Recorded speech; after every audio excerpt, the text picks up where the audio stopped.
Game 2 moments away on the campus of Macomb Community College. It's the now playoff-bound Macomb Monarchs taking on the Jackson College Jets. Macomb in dominant fashion, 14-2, took care of business in Game 1 in a 5-run mercy rule. It's a huge day, scoring 12 runs in the first inning, and they clinched their spot in the Eastern Conference playoffs as Evan Robinson gets the day started here in Game 2. Strike call to Noah Atherholt, the former Monarch. Dive into the tall righty's numbers as he blisters another four-seamer on the outside corner to make it 0-2.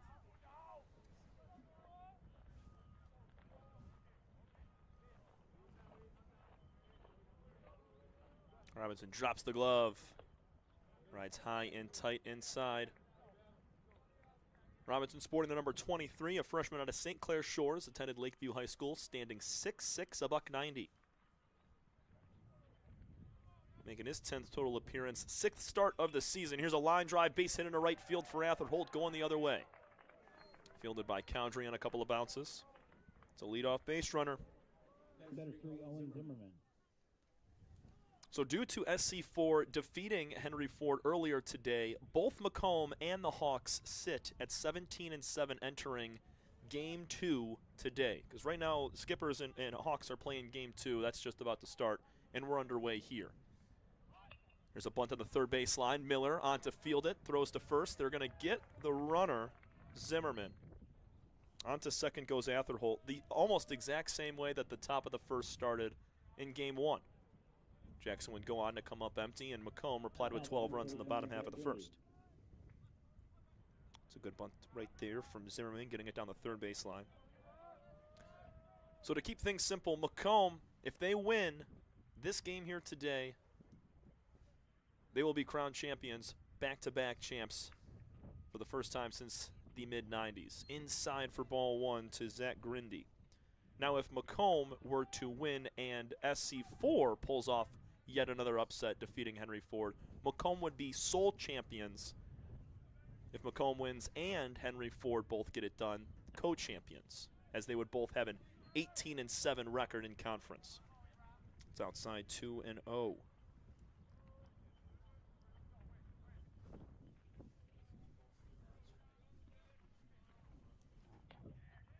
Outside corner for a strike. I know we gave you a final score, or sorry, we gave you a score update from Flint, Michigan between Schoolcraft and Mott at the end of Game 1. That game just went final. 9-6 win for the Bears in comeback fashion. Swing and a miss on the 2-1. Zach Grindy evens up the count. Mentioned his monster day yesterday with 2 home runs, 7 RBIs in Game 1 on Friday. He was 1 for 3 in Game 1 today. He fouls one off the chest of Babcock. Defensively for Macomb here in Game 2. Luke Babcock doing the catching. Aiden Miller at third. Ryan McKay at shortstop. Nick Sandia playing second base and Matt Hanneman at first. That is the same infield from Game 1. Out.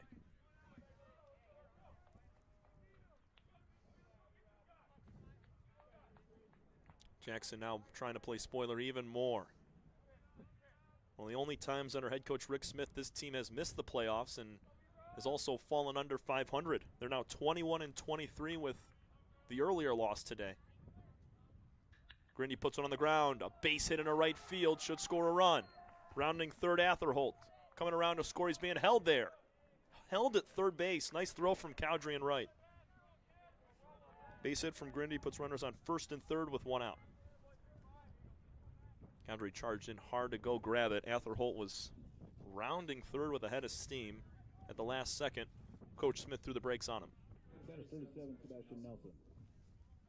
It's the Ford hitter Sebastian Nelson playing third base. Did not play in Game 1. Got an RBI opportunity. Evan Robinson delivers a first pitch strike on the outside corner. 3.9 ERA for Evan in 30 total innings. 20 hits allowed in that time on just 13 earned runs and 34 strikeouts compared to 18 walks. That's the 4th most strikeouts on the team. There's a ground ball to shortstop. This could be 2. McKay flips on to Sandia. Throw to first is in time. 6-4-3 double play. Gets Macomb out of the top of the first. Evan Robinson juiced up as he rolls one to put up a scoreless frame. Macomb trying to win game 2 and become co-champions of the MCCAA East. We go bottom 1, first bat starting with Vincent Cowdrew, and we come back. This is your home for Monarch Baseball.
Vincent Cowdrew will get things started for the playoff-bound Macomb Monarchs, reaching the postseason once again. They may be facing Jack Turry, making his 3rd career start with the Jackson Jets, a freshman right-hander, 21 2/3 innings, 14 earned, 13 walks, and 11 strikeouts. He's got more walks than Ks. He's rocking a 5.8 ERA. First pitch, Cowdrew grounds it to third. Throw across the diamond from Nelson in time. 1 up, 1 down on 1 pitch. Much different than how Macomb started their bottom of the first in game 1. Did not record an out until Aiden Miller came to bat as the 8th hitter in the lineup.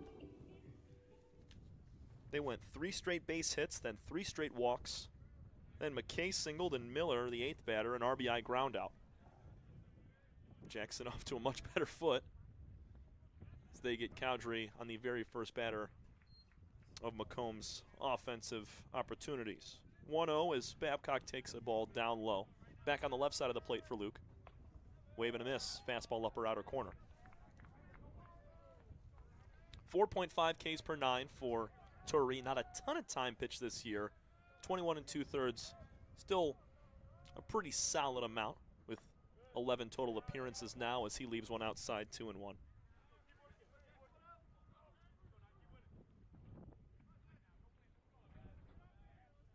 Drops the glove through the windup. Babcock turns and pops one out of play. Macomb just picked up their 32nd win. That is the most since 2012 when Macomb won 37 games. They just passed 2015's 31 win total. There's a ground ball to the right side. Nice PFP play right there for Jack Turry, the pitcher, coming over in time before Babcock was able to reach on the bounce out. Thought he had a chance to beat that out, but Turry was too quick getting over there. It's 2 gone for Nathan Fidelino, and what a day he had in game 1. 3 for 3, 3 runs scored, a pair of doubles, and 2 RBIs. He also started the game on the bump, throwing 2 innings of 1 hit ball, allowing 1 run. And John Mayette came in, shut the doors. Earned his 4th win of the year. Hack and a miss, makes it 1-1 on Fidelino. DHing here in game 2. It's a very similar lineup, minus maybe 1 or 2 bats. Actually, just 1 bat. Dane Richards He's plugged and played for Riley Ames, who started game 1, batted 9th. Richards is batting 7th and playing left. Fidelino grounds one up the middle, bobbles off the glove of Atherholt, and it trickles into shallow center. A 4-for-4 day for Nathan Fidelino, spanning the 2 games right now. Tough play for Atherholt on the backhand. I thought it got by him. He knocked it down, but no chance for a play. Here comes Hanneman with 2 out and 1 on. It's hard contact every time off the bat of Nathan Fidelino.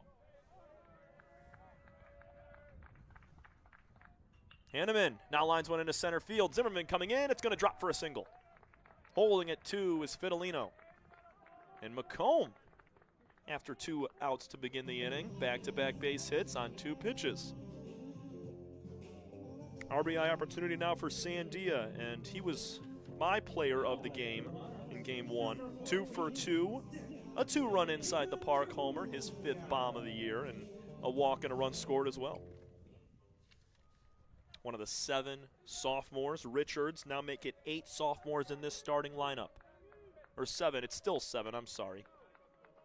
Considering Ames is out and Richards is in. Swinging a high fly ball left center field off the bat of Sandia. Going back, Zimmerman, he's camping at the track. He'll make the catch a foot away from the wall. Sandia gave it a ride, just not enough. Macomb strands a pair. We go to the 2nd, no score between Jackson and your Monarchs here from Warren, Michigan.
Leading off for the Jets is 39, Jacob Munson.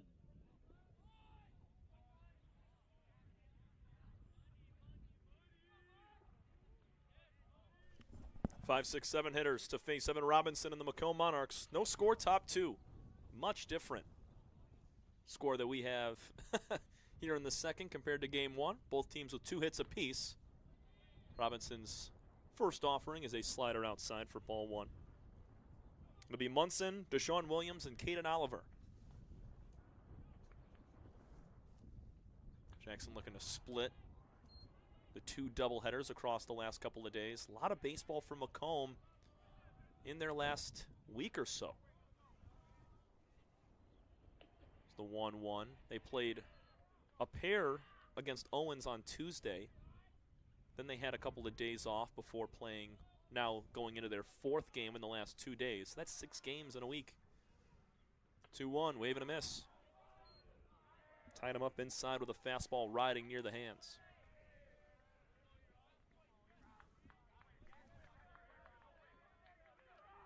Jackson put runners on 1st and 3rd, 1 out. Robinson was able to roll a double play and now kicks off the 2nd with a swinging strikeout. Munson goes down, chasing up the high cheese. Here's Deshaun Williams, the right fielder. The batter's for Deshaun Williams.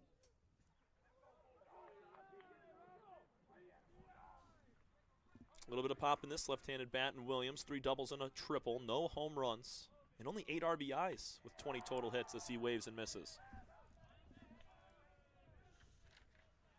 Williams was 0 for 1 with a walk in game 1, did not have more than 2 opportunities to hit as Macomb closed this game out in 5 innings. Strike two, upper inside corner.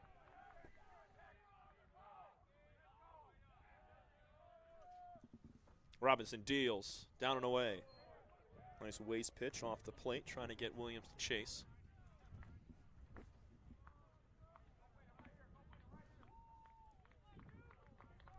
Puts the bat in close near that left ear, waiting on the 1-2 inside, tight. Levels the count at 2 apiece.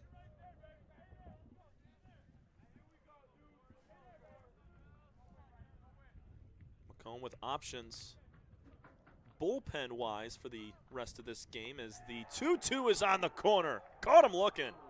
And Luke Babcock has now one-hopped the third baseman on throws down on strikeouts twice this inning. 2 strikeouts on the day, 2 in this inning for Evan Robinson. Dials in the outside corner.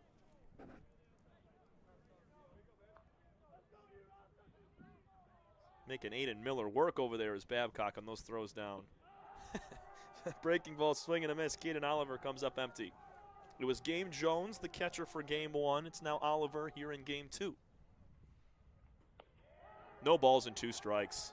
Robinson is pounding the strike zone right now. Oliver was taken all the way right there. That was a good pitch to hit, middle outer third. The 0-2, fouled away. One thing Jackson really excelled at in Game 1, despite a 14-2 loss, was their ability to foul off pitches with 2 strikes. There's not a ton of strikeouts from Macomb pitching. Mayette, he finished his outing with 3. There were 4 total. The 0-2 just missed. Sandia was ready to jog into the dugout. This would be a statement right here. Robinson can finish with another punchy. 1-2. Line drive. Up the middle, into center field. It trickles through to Epps in center. A 2-out base hit keeps the Jets alive.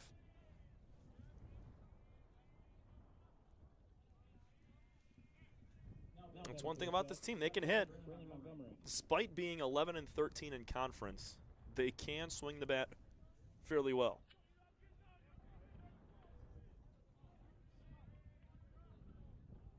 Rashad Franklin has come in to pinch run at first base in place of the catcher Oliver. Here's Braylon Montgomery, the left fielder. Takes high and tight on the fastball with some arm side run from the righty. Owen Madison is the final batter in this lineup for Jackson. 1-0, same spot, ball 2.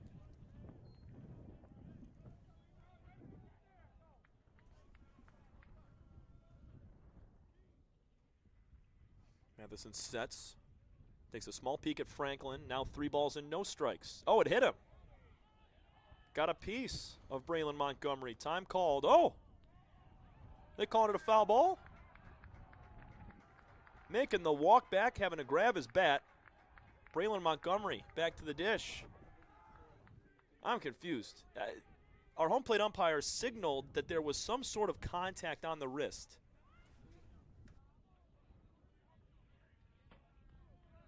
So the count is 1-1. Excuse me, 2-1. At the belt, make it 2-2. Montgomery was halfway or 3/4 of the way. Had to come all the way back. 2 balls, 2 strikes, 2 outs. Robinson an extra pause. Swing and a miss. Evan Robinson punches out the side in the second inning. Gives up a base hit, but no more. We go to the bottom of the second. No score between the Monarchs and Jackson College Jets.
Adrian Epps, Dane Richards, and Aiden Miller here in the second inning to face Jack Turry.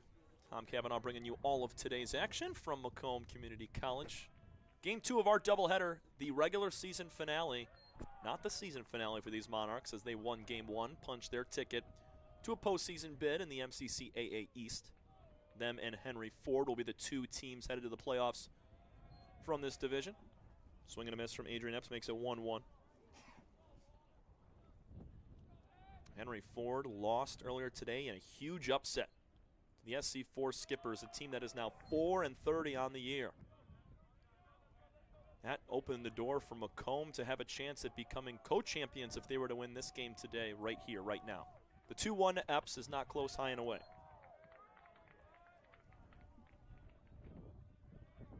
And Macomb had a chance at taking sole possession if SC4 was able to pick up another major upset win. Here's a ground ball to third base. Tough play for Nelson as he was caught off guard.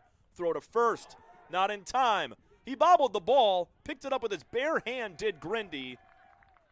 Somehow he thought that he got him. Adrian Epps is too fast for that.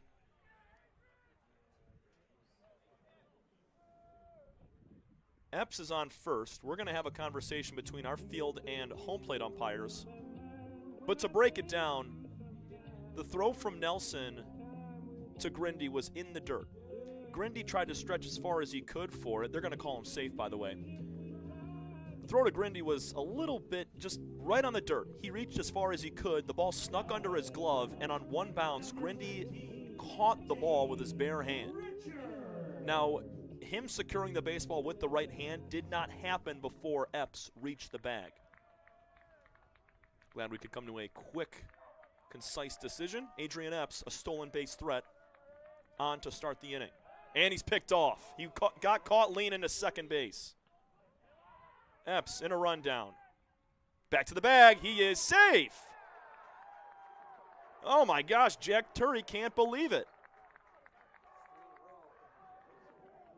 If he thinks that he was out, I don't know what to tell you, man. Epps slid under the tag. It was a late throw from the shortstop, Madison. Madison tried to fake the throw to get Epps to pause in the middle and maybe tag him. Epps dove back to the first base bag. He slid under the tag by a long shot. Let's see if Adrian takes off again this time. They're going to pick off towards him, as they should. Adrian's fearless, too, over there on that first base bag. He's going to get the same exact lead every time. Not going to shorten up. Right in the middle of that grass cut out at first. He's going to leave the first pitch alone, does Dane Richards. Also, Epps doesn't go anywhere.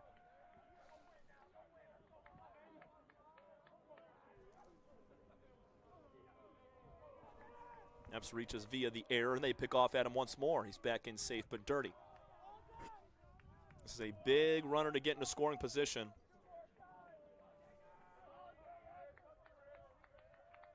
Epps' numbers this year have been mighty impressive.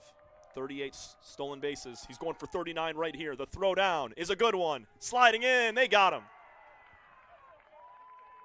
Thought Epps got his hand underneath. Caden Oliver throws out a runner. Macomb now nobody on, one gone for Richards here. Just the 5th time this season that Epps has been caught stealing. The 2-0. Way inside. Richards dancing out of the way there, 3-0.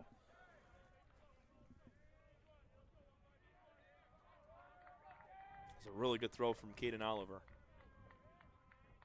3-0 pitch. Off the plate, ball 4. Richards was waiting for this umpire to bring him right back. He did not. So instead of 2 on, nobody out, it's Richards on first with Epps being thrown out on the caught stealing.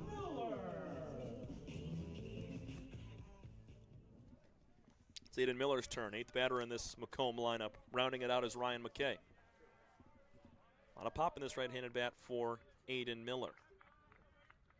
9 doubles, 2 homers, 20 RBIs. 21 RBIs now after he grabbed one in Game 1. Now he ropes the ball fouled on the third base line. Richards with some decent speed. He could come around to score on a ball in the gap. Miller falls 0-1 on that foul pitch. .333 average coming into today. 27 total knocks. 12 walks and 15 strikeouts. As they try to pick over towards Dane, he's back. Didn't have a lead at all. Maybe a step or two as he flops back down on the base.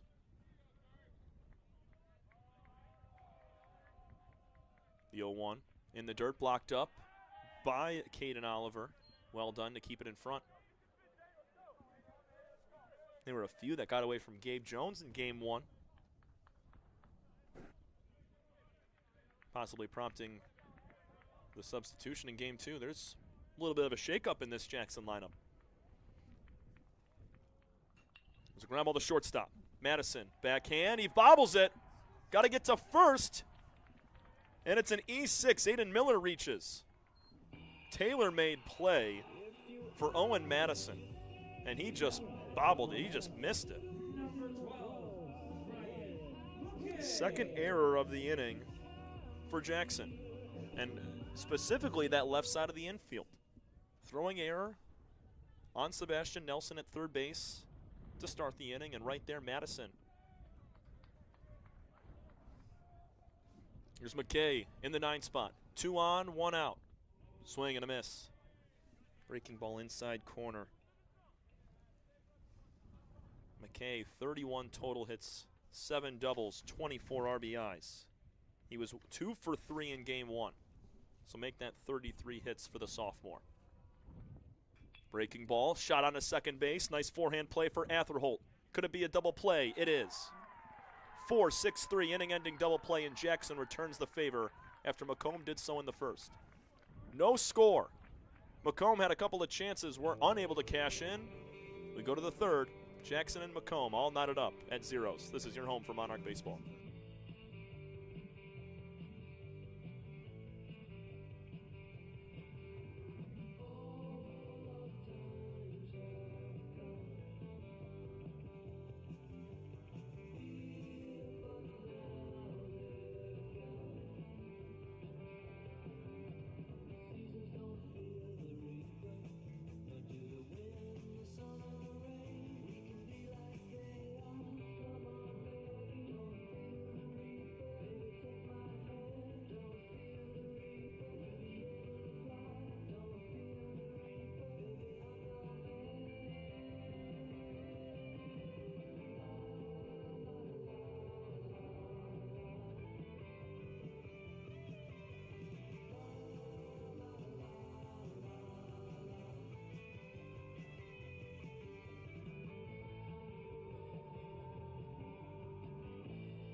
Leading off for the Jets is 9, Owen Madison.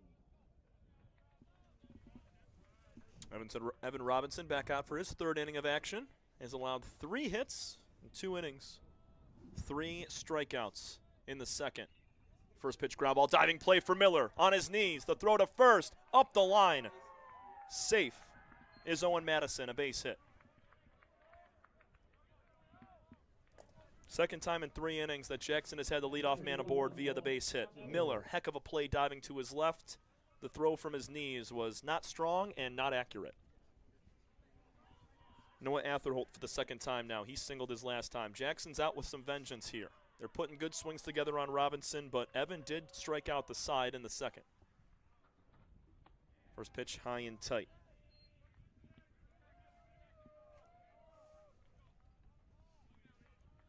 Sun's starting to peek out a little bit as well. It's been an extremely cloudy and cold, chilly day. Just typical Michigan weather. Here's a slow tapper to third. Miller again. His only play is to first. That's a perfect throw for out number 1. Madison will move up as Atherholt bounces out. Now batting for the Jets, number 3, Owen Zimmerman. That's just typical Michigan, man. I don't even get mad anymore when I wake up and it's 45 degrees after an 80-degree day in the middle of May.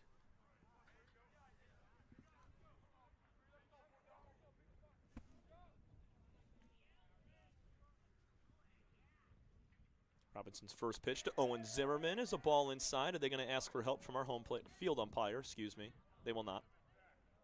Now they do. He did not go. Sacrifice bunt to third base last time for Zimmerman. Unlikely scenario here, but you do have Grindy on deck, so it's probably your best hitter. He's taken all the way right now. 2 balls, no strikes from Evan Robinson.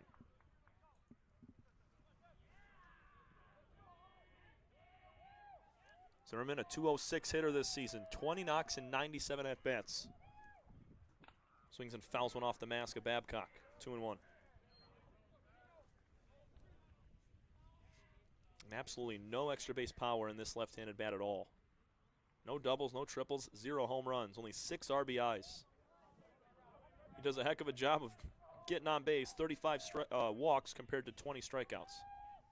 Here's the 2-1. High for a ball.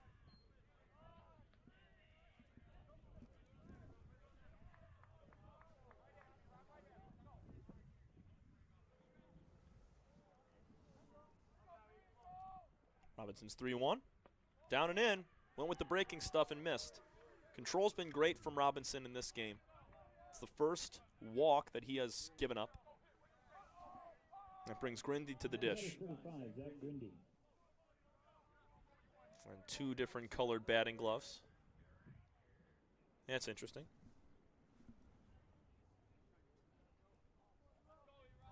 Two on, 1 out.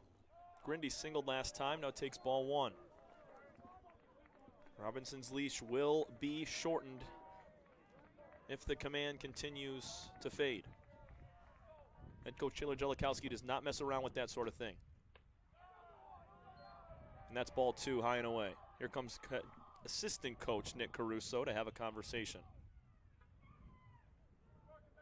Spoke about it against Owens earlier this week.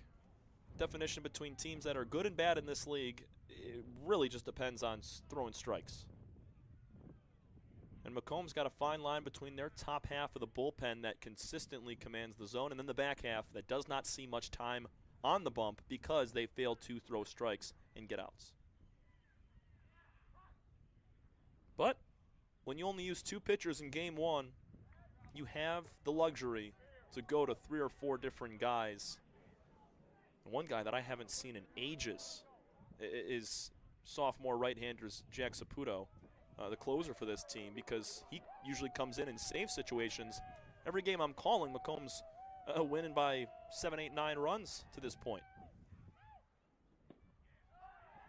Now it's now 3-0. Robinson just simply cannot find it. I'd expect movement after this, if this were to be ball 4.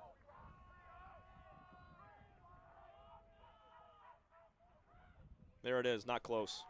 Back-to-back walks. Bases are loaded with 1 out here. Jackson with a huge opportunity to score the game's first run. We said it, fine line between winning and losing via the walks. There's been 1 hit in this inning. Sebastian Nelson grounded into a 6-4-3 double play. Can he do it again? Takes strike 1. Robinson gets right with a first pitch strike to get ahead.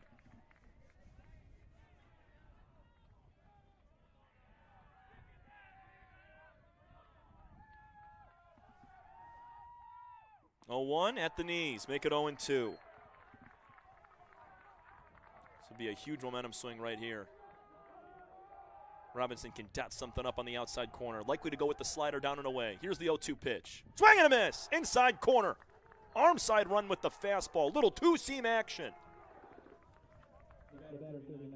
4th strikeout for Evan Robinson. Has 2 gone with the bases loaded. That is how you reply.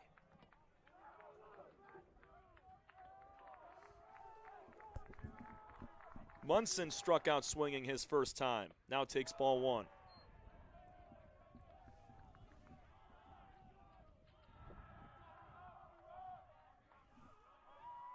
Here's the 1-0. In for a strike. Knee high, outer third.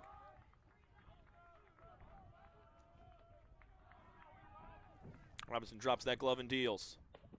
Just a bit above those golden letters for the Jackson Road jerseys in maroon. 2-1.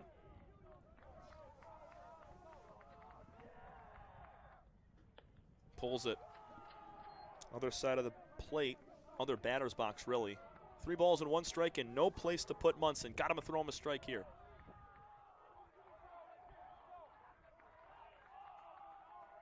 Robinson kicks the leg. 3-1. Foul ball. Runners will be off with the pitch. 3 balls, 2 strikes, 2 outs. No score. We're in the 3rd inning of action from Game 2 of our doubleheader. The regular season finale for both teams. The season finale for Jackson, trying to play spoiler. Robinson, 3-2, runners on the move. Ball low, oh my. Leave it in the hands of the home plate umpire to give Jackson the first run of the ball game. 1-0 Jets on a pitch that was strike 3 at the knees. Unbelievable.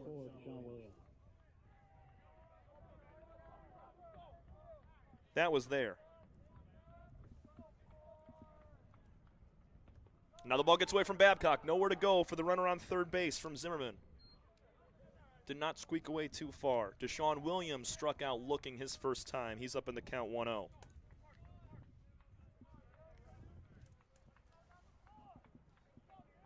Walks have continued to tell the story for whenever Macomb finds a hiccup somewhere in their season. Here's a fly ball to left center field. This one is deep.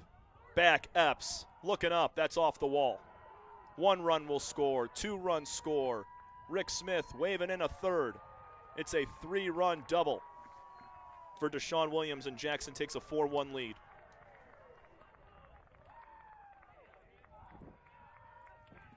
Can't walk, the bases loaded. Cannot have back-to-back base on balls to give Williams a chance to do something like that.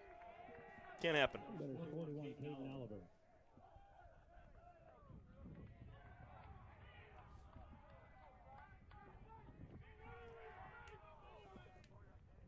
Caden Oliver takes strike 1 at the belt. All 3 walks have come in to score.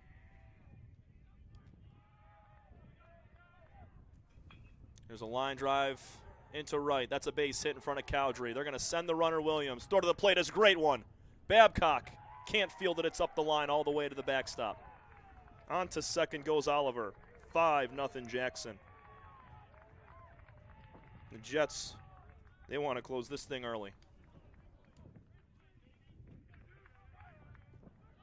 5 runs on 6 hits. 3 walks in this inning. That's all it takes. We said this Jackson team can hit.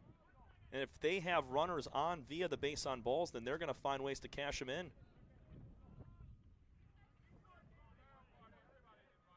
Braylon Montgomery, the 9th batter this inning, takes ball 1. A lot of movement right now in the bullpen for Macomb. Likely to be Robinson's last frame. They're going to have a pinch runner for the catcher, Oliver. Robinson struck out the side in the second. He looked like he was cruising. That was not the case in this inning.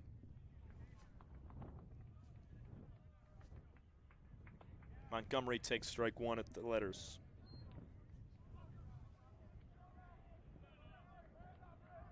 Big difference in this inning was that strike 3 call that was ruled a ball on 3-2.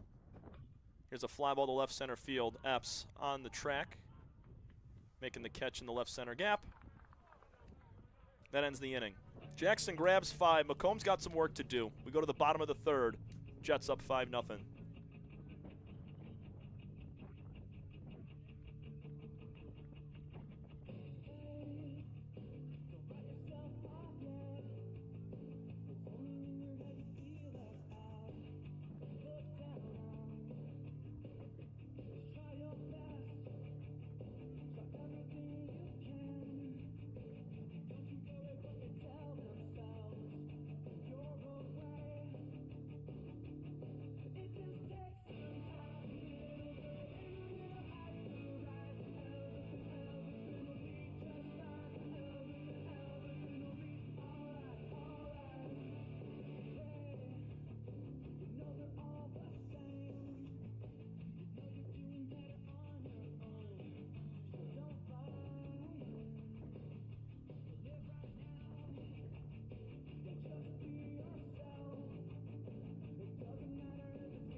Macomb trails 5-0 in the bottom of the third. Vincent Cowdrey to start things off. Top of the lineup, facing Jack Turry. Cowdrey takes high and inside. It'll be interesting to see where Macomb goes from here on the mound. Evan Robinson likely is done for the day after giving up 5 in 3 innings, walking 3 in that third frame. They're going to offer. Cowdrey did not go around. 2 balls and no strikes.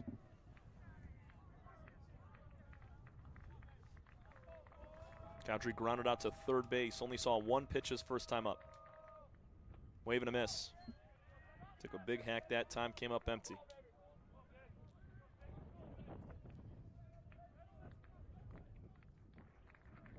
Macomb has outscored Jackson 28-3 over the last 2 games. Cowdrey lifts one up to left field, hooking foul, way foul, back towards the road.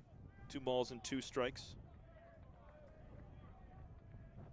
Cowdrey, Babcock, and Fidelino playing 7 full innings from game 2. Breaking ball in the dirt, bounces up. Did he go? They're going to check. They say he did. Cowdrey goes down swinging for out number 1. Good breaking pitch in the dirt. Here comes Babcock.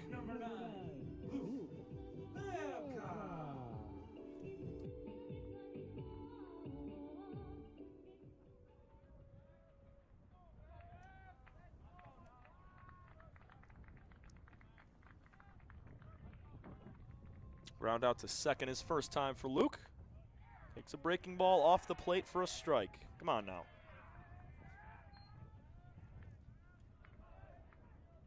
And been there all day. 0-1. Make it 0-2. Henry Ford currently leading the SC4 Skippers 5-1 in the second inning. If that score were to hold, Macomb's best chances are to take a co-championship title along with the Hawks. Here's a ground ball the opposite way to third. Nelson gobbles it up, throw on to first. Grindy, again, can't field it. Babcock is safe. I think Babcock's probably there regardless, considering Nelson bobbled it, but he still kept it in front, made a nice healthy play. The throw was just a bit short.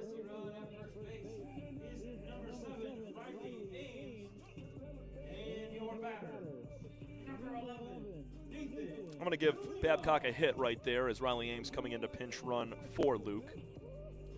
1 out base runner for Nathan Fidelino, who singled his last time. He's done only that today. 2 base hits, 2 doubles in 4 total at-bats spanning the 2 games today. It's another weak throw from across the diamond, slapping the tag on Ames. Back to the bag dirty. Nelson left it short. Grindy, he's about 6'4", still couldn't get it. Big cut and a miss from Fidelino.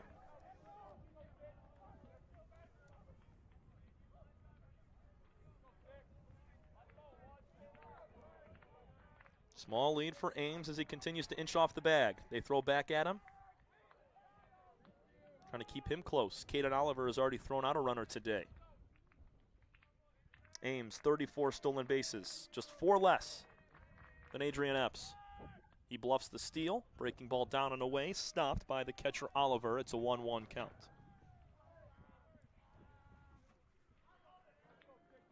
Fidelino now 40 hits, the 4th player on this Macomb team to do so this year. Babcock needs 1 more for 50. Runner goes, swing and a miss. The throw down from Oliver, not good. Sliding in, Ames, safe. Oliver tugged that throw to the shortstop side of second base, making it a much tougher tag for Atherholt, and Ames is now in scoring position with 1 out.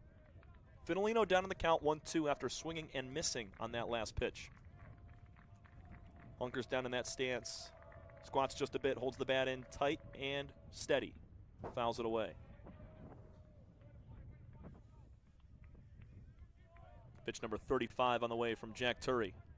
It's about as many as Corey Viola threw in the first 9 batters of game 1.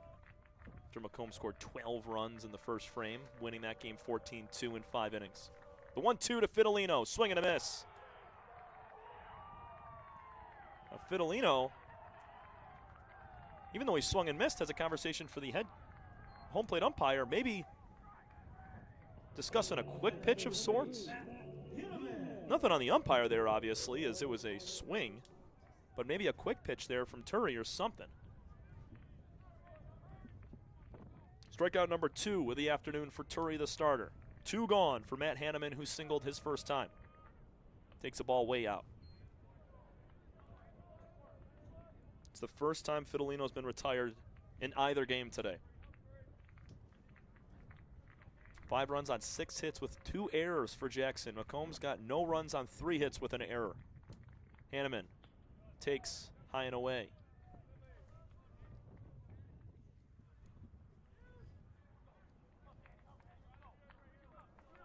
Babcock singled. Ames came in to run. He stole second base. That is where he currently stands. Hanneman waiting on that 2-0 pitch. Breaking ball high and in. Ames takes off for third. Oh, he's out. Wow, he got under the tag.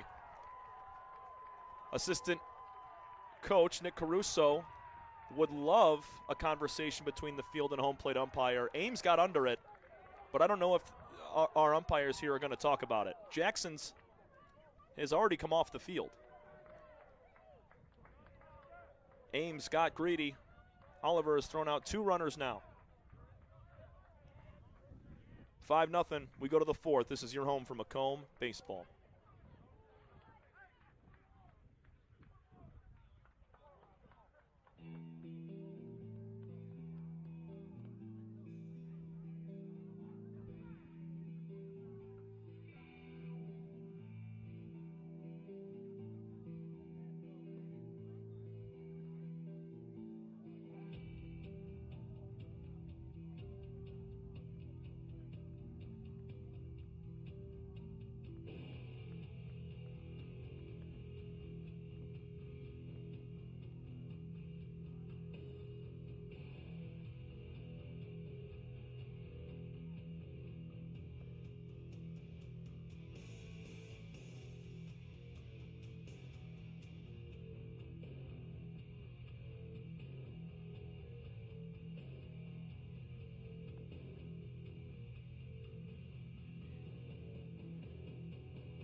Top 4, Evan Robinson back out for another frame.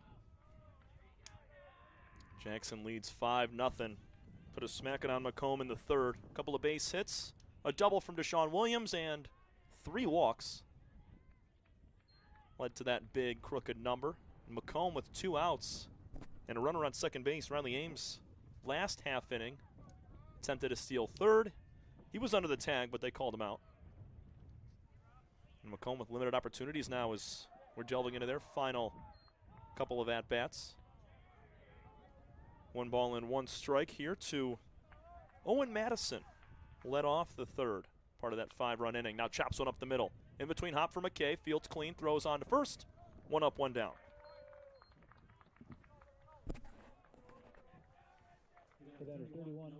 Brings Noah Atherholt to the dish. 1 for 2 on the day, a single and a ground out.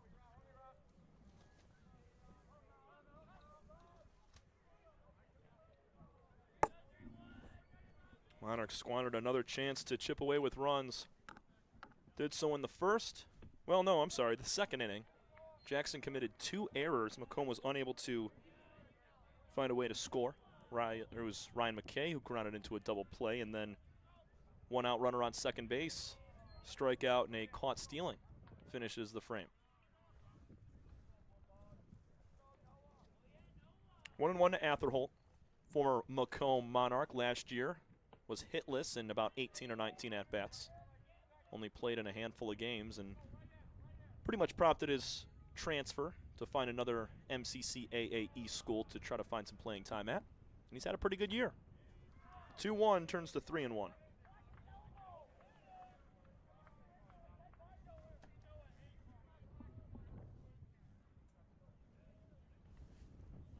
Robinson drops the glove. Half swing and a miss. Atherholt just swung at ball 4. Full count, 1 out. Top of the 4th inning, Macomb trailing by 5. They need to win this game to become co-champions of the MCCAA East. And time is called. Atherholt hit by the pitch, just clipped him, not by a lot.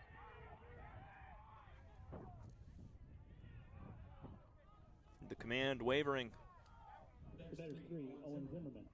Looks like Jack Saputo in that left field bullpen right now. Not 100% sure. Zimmerman nearly hit with a pitch as he squares around to bunt. Nice stop from Babcock. 0 for 0 with a sacrifice bunt and a walk run scored today for Zimmerman. Has controlled center field in both games.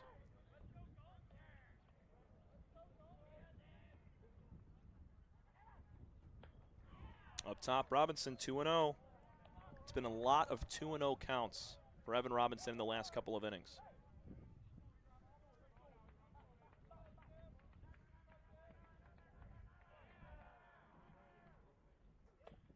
This pitch barely catches the upper inside corner. Favorable call that time.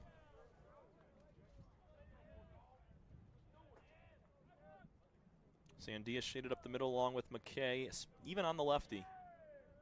Epps in center field, he's playing straight up. Zimmerman squares the bunt, pulls back, strike 2, inside corner. Zimmerman kind of leaned out of the way thinking that was going to come in and hit him. Instead, it's right in the corner.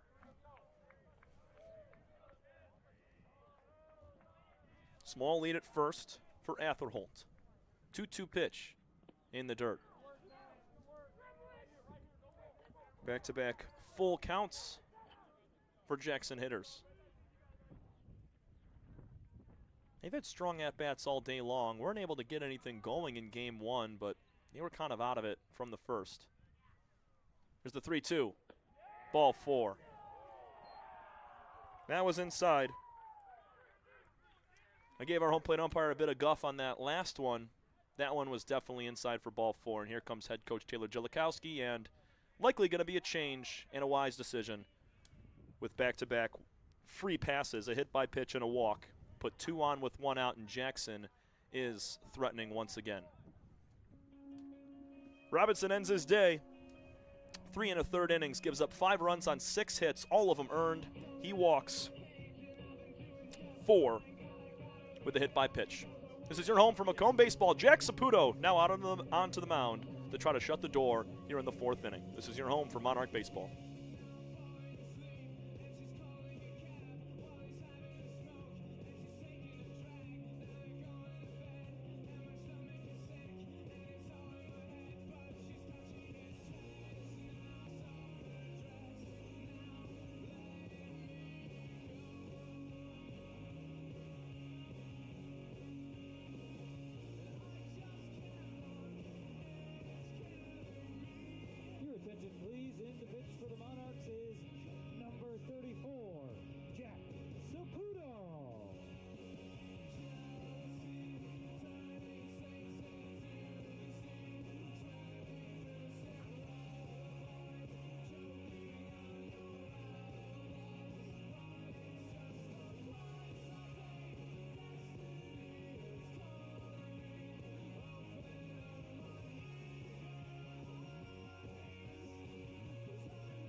Now batting for the Jets, 35, Zach Grindy. Jack Saputo first in relief for the Macomb Monarchs. The #1 pitcher on this Monarch squad. A 0.44 ERA in 20 1/3 innings. 31 strikeouts, 3 walks, 1 earned run. He's inheriting 2 base runners that are currently Robinson's, who gave up 5 runs. Could be 6 or 7 here if Saputo gets clubbed up by these Jackson hitters, starting with Zach Grindy, who's 1 for 1 with a walk and a run scored. Cuts and misses, 0-2. Saputo's in his sophomore season, honoring his day today. 6'5", 230-pound right-hander has turned into a closer this season out of Windsor, Ontario. 5 saves to lead the team. Leaves the 0-2 high and away. And as I mentioned, I hadn't seen much of him because Macomb had the upper hand by a large chunk of runs in almost every game I've called this season. But Saputo, they got to put him in here, trailing by 5, and Jackson threatening to add more. Grindy swings and fouls one off his foot. He hobbles around for a moment.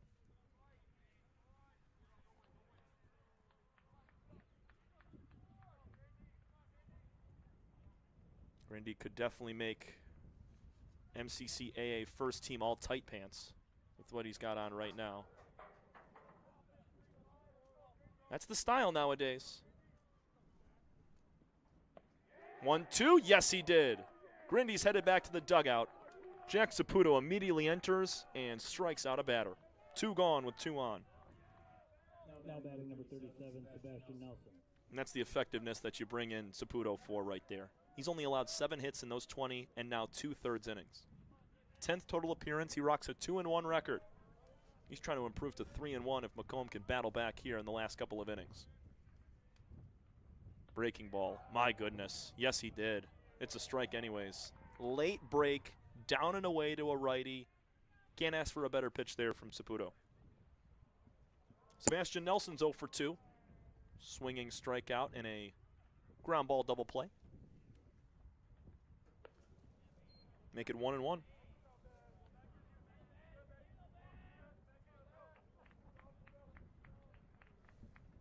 You got Arthur Holt at second base. Standing at first is Zimmerman. 2 speedy runners on the paths. Anything in the gap should score a couple. 1-1 down and away. Good slide piece from Saputo. Just could not catch the zone. Started it middle. Needs to start it inside and have it swing out.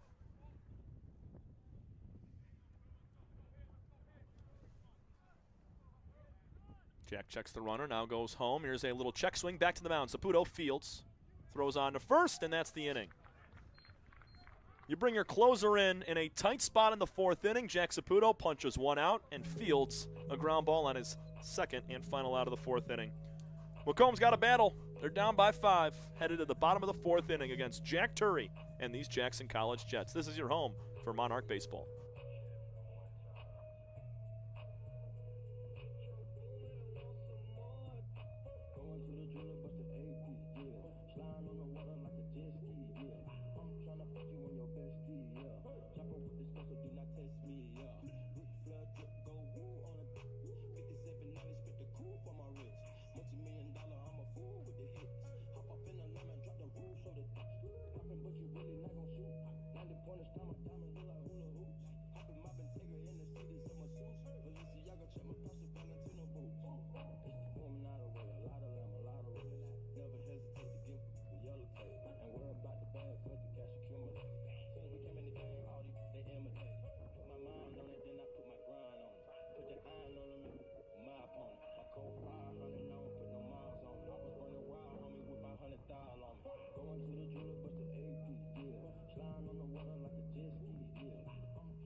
Matt Hanneman to lead off the bottom of the 4th against Jack Turney and the Jets. Trailing 5-0. Macomb has already clinched a playoff spot as a top 2 seed in the Eastern Conference of the MCCAA, but they could double up here today. With Henry Ford losing earlier in Game 1 in upset fashion to St. Clair County, Macomb's got a chance. They're going to need some runs, but they got a chance to be co-champions with the Hawks. Macomb would be back-to-back champions for the first time since 1994-95 if they're able to mount a comeback. Hanneman takes outside, it's 3-1. Got to tip your cap to Jack Saputo in that top half of the fourth inning, coming in with 2 on, 1 out, punches a guy out, and then rolls a ground ball to himself. Hanneman swings and misses at the 3-1. Wanted all of that fastball darting inside on the hands. And Jack Turry has been very good today. It's almost impossible to keep Macomb off the board through 3 innings of play. But the door is open here. 3-2 is high for ball 4. Hanneman, leadoff man aboard. It's just the second walk for 3+ innings on Jack Turry. Sandia, fly out to deep left center field last time. He's been swinging the bat phenomenally today and pretty much all week. Hit a grand slam yesterday in game 1 in that 9-5 loss. He's going to put one on the ground between short and third. It's off the glove of Madison into left field. Now rounding second base on his way to third is Hanneman. He's going to get there. Runners on the corners. A second error on the game for Owen Madison at shortstop. There's a tailor-made hop up near the shoulders and just deflected off the tip of the leather. E6 has Sandia aboard. It's the 3rd error for Jackson in their defense today. Adrian Epps reached on the error at third base from Sebastian Nelson. It was a throwing error back in the 2nd. Epps was ultimately thrown out trying to take second base. They're going to pick off towards Sandia. Close play, but he's safe. These Jets paying attention to runners on first base, and Turry's got a quick move. Picked off Epps once, almost got Ames last inning. Sandia right there as well. Epps takes ball 1 high.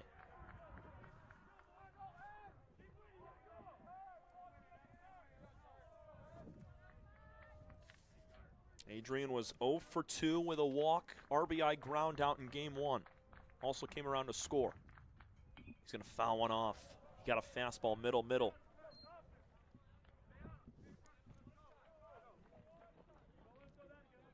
For Turry on the bump currently. Misfiring high with the fastball. Off speed's kind of been all over the place. Good lead at first for Sandia. Epps swings and it's a fly ball to center field. Deep enough. Zimmerman makes the catch, tagging from third and scoring easily will be Hanneman, and Macomb's on the board. Sac fly for Adrian Epps makes it 5-1.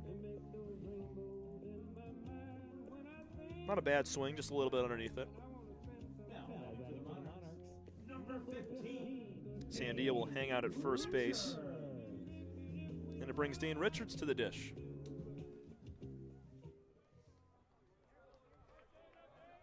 Richards a walk his first time, did not play in game 1.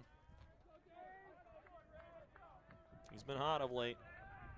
They pick over towards Sandia. Went 3 for 3 against Lansing Community College, the number 12 team in the country, back at the end of April. Had a 3-game hit streak going. Went 1 for 2 against Owens. Swings and pulls when fouled on the third base line. Richards did go 0 for 3 in one of the games yesterday.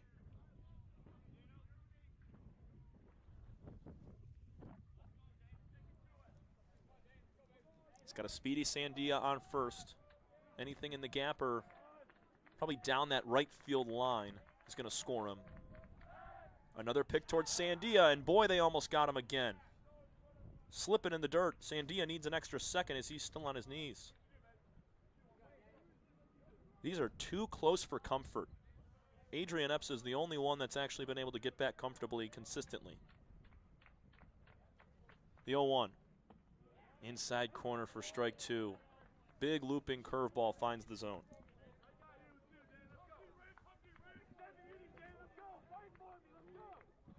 Sandia still a big lead over there at first base. Picked over. And he's safe again.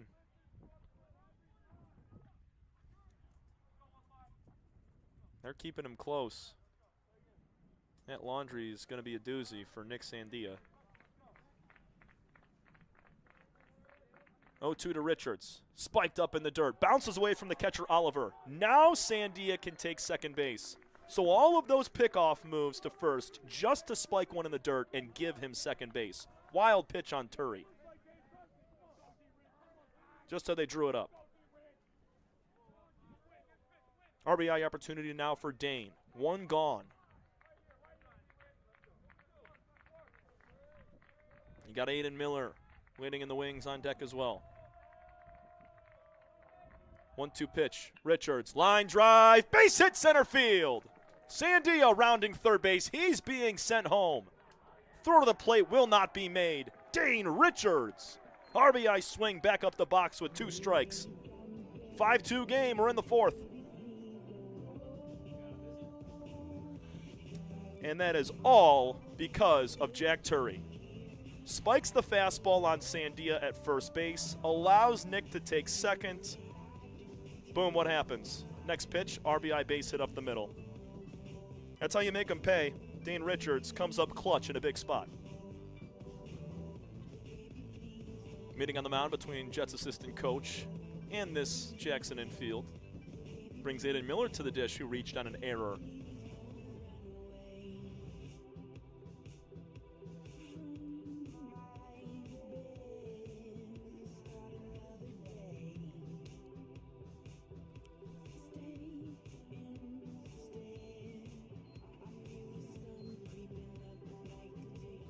Fans, we won't be on for these games. Won't be broadcasting these games. We got the Region 12 tournament opening round starting May 8th. That's a Thursday next week, Thursday through Saturday. And if Henry Ford is to hang on and Macomb were to lose, Henry Ford will host at Corner Ballpark in Detroit for that first round of the Region 12 tournament. Macomb lost in that same round to Jackson last year.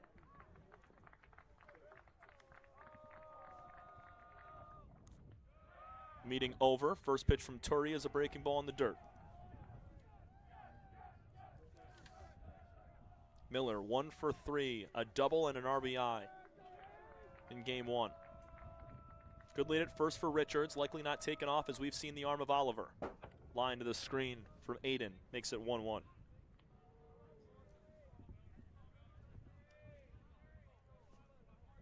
After Miller, you got McKay and then Cowdrey. Still only 1 out in the inning. Macomb is fighting back. 2 runs on 5 hits now.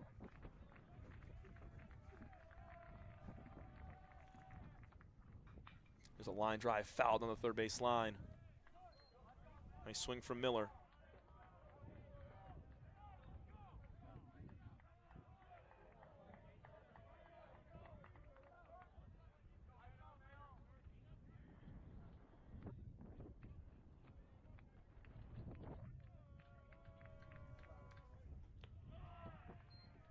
Ball high makes it 2-2.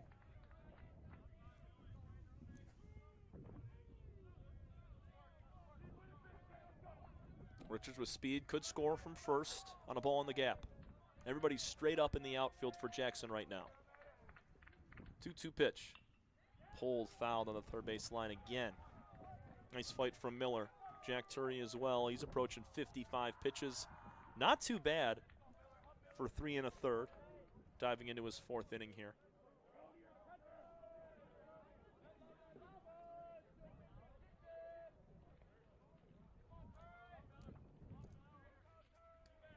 Pause in the action, and Miller steps back in. Richards, a pretty fair lead over at first. They might pick over at him, and they will. Make him keep throwing that ball. It's worked out for Macomb because Sandia got picked over at 3 times and then was awarded second base on a spiked fastball that bounced away. There's a fly ball off the bat of Miller, right field, coming over. Williams misplays it. Did he catch the ball? No, he did. Did we get a call from our field umpire? They called him out. I don't know if he caught that ball. I don't think our field umpire knew if he did either. Time is called. We're going to have a conversation, I think, between our officials. Somebody's got to go up with the right hand or call it safe. Both guys stood there like it was Sunday coffee.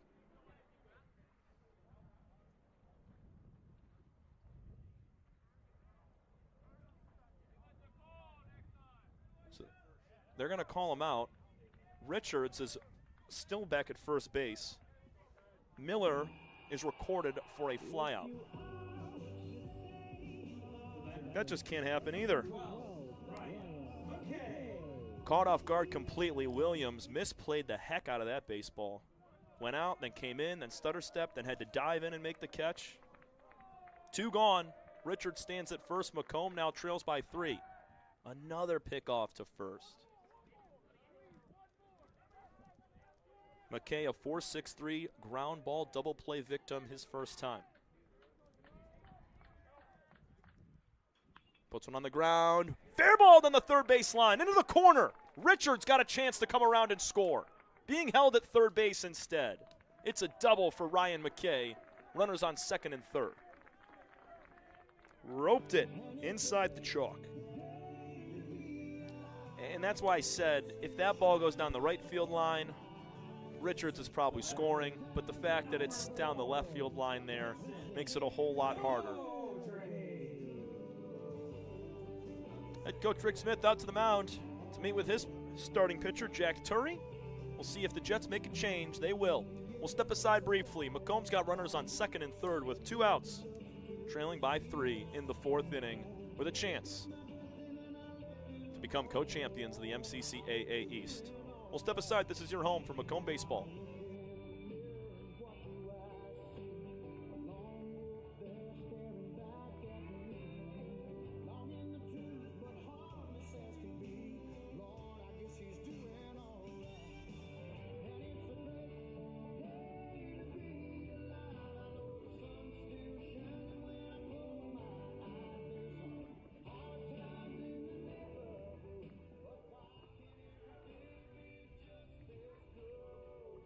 Attention, please. In the pitch for the Jets is 12, Tyler Schofield.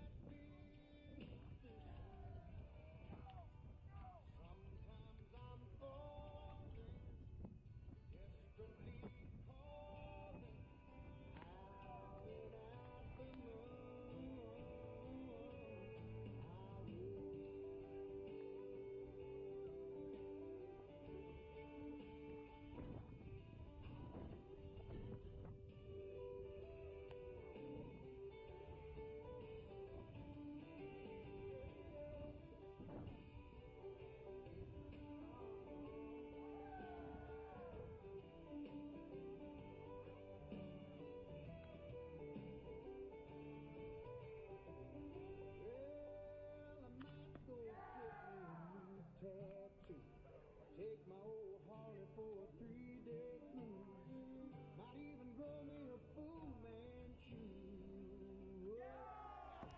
And it's a great day to be alive. I know the sun's still shining when I close my eyes. There's some hard times in the neighborhood, but why can every day be just this good? It's a great day to be alive. I know the sun's still shining when I close my eyes. There's some hard times in the neighborhood, but why can every day be just this good?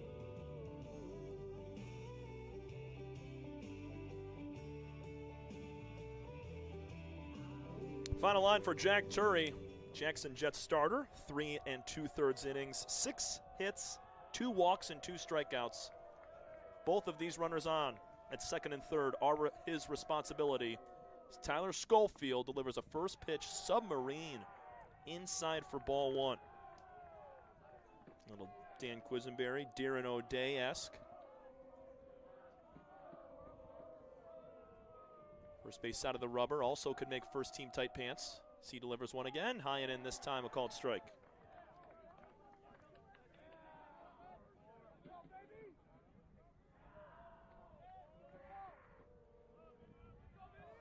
Vincent Cowdrey's 0 for 2. Ground out and a strikeout swinging. Takes inside again. Everything that's coming out of the hand of Tyler Schofield here is going to be tailing inside to right-handed hitters. Unless he puts some breaking ball spin on it to get it to cut away from the righties, it's going to be darting inside to Cowdrey and others. And just like that. That's what we were looking for. And all the way in warm-ups, you saw Schofield fading the ball in that same direction. Hit by pitch to Cowdrey has loaded the bases for Luke Babcock.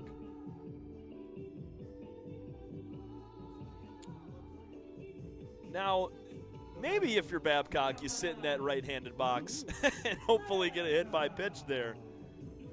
But everything now to Luke is going to be fading away. It's going to be all on the outside part of the plate. So if I'm Luke, I'm getting as close to the plate as I possibly can to make that outside pitch one down the middle. Bases loaded. Tying runs at first base. Babcock takes ball. Strike one. Upper outside corner. That's not there.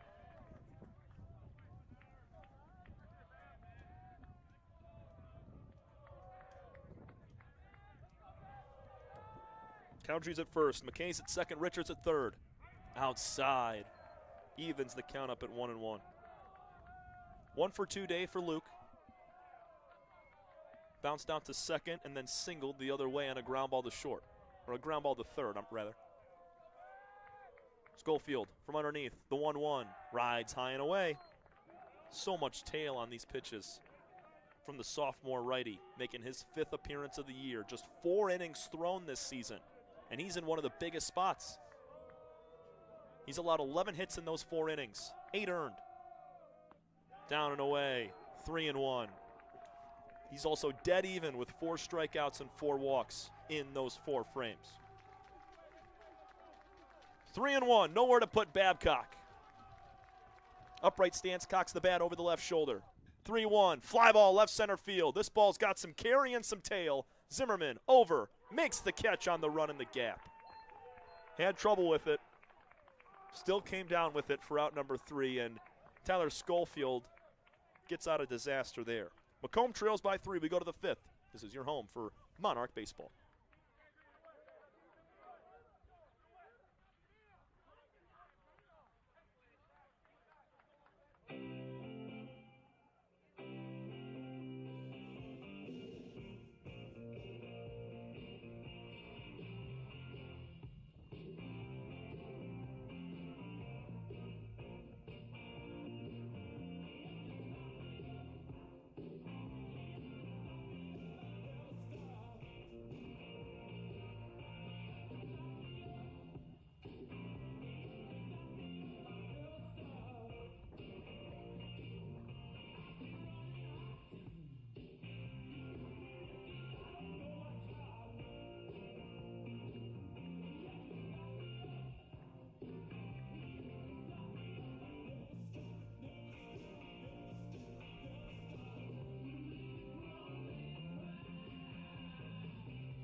Your attention, please. Now hitting for the Jets is 33, Blake Borgard.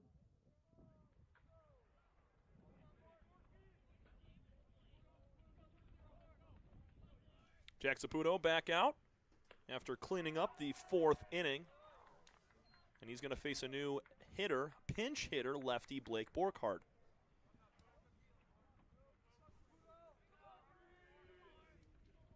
.300 average for Blake, getting his first at-bat of the afternoon. 14 for 35 this season, 3 doubles, 4 homers. He's played in 35, now 36 games, second on the team in home runs, 22 RBIs as well. 1 ball, 1 strike to the lefty. Saputo delivers. Here's a slow chopper. Oh, a swinging bunt. Saputo, tough play. Throw to first is not in time. Great play from Jack to bump off the rubber, get to it. It's going to be an infield hit for Blake Burkhart, just a cheapie down the third base line. Saw it off on the handle, swinging bunt. Anyway on. Better score, Sean Williams. Sean Williams, a 3-run double his last time. It's the dangerous part of that Jackson order. Saputo, beautiful breaking pitch on the outside corner. Williams doesn't know what to do with that one.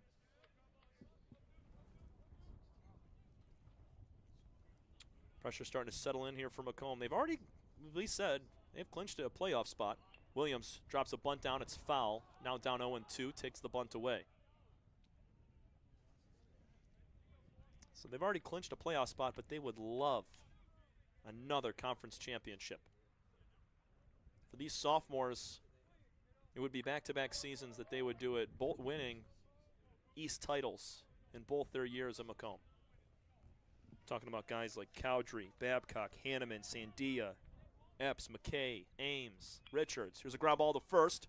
Hanneman throws on to second base, and they're going to get the lead runner.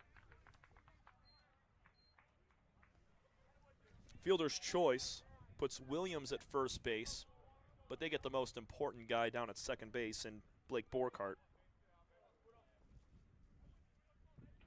Nice play from Hanneman. 41, Caden Oliver.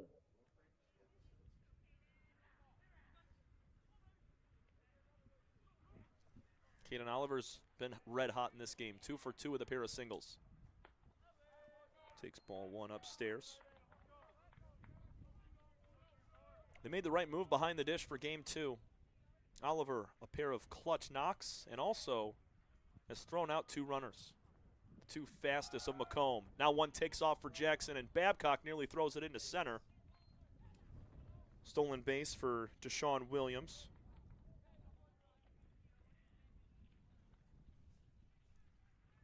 Oliver sits with a 1-1 count. Macomb with 9 outs to play with the 5th through the 7th. Looking to keep Jackson at 5 runs for the remainder of the contest. Ball high above the shoulders. Or above the letters, I should say. 2-1. Landed at the shoulders.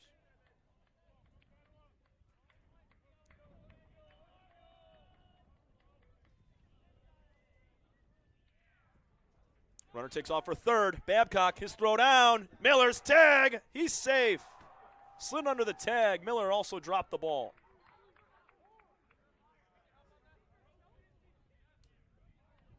Time called. Head coach Taylor Jellikowski making his way out. Hasn't quite crossed into the field of play, but gonna have a conversation with our field umpire. Deshaun Williams did what Adrian Epps couldn't. Stole second, then immediately stole third. Just like that, Jackson with their 6th run, 90 feet away with 1 out. Saputo looking for a huge strikeout, but a 3-1 count sits on Oliver.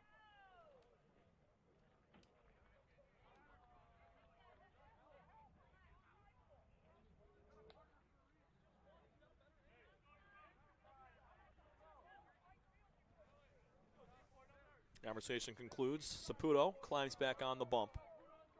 Big pitch right here. Infield in for Macomb. Have to save Williams from scoring.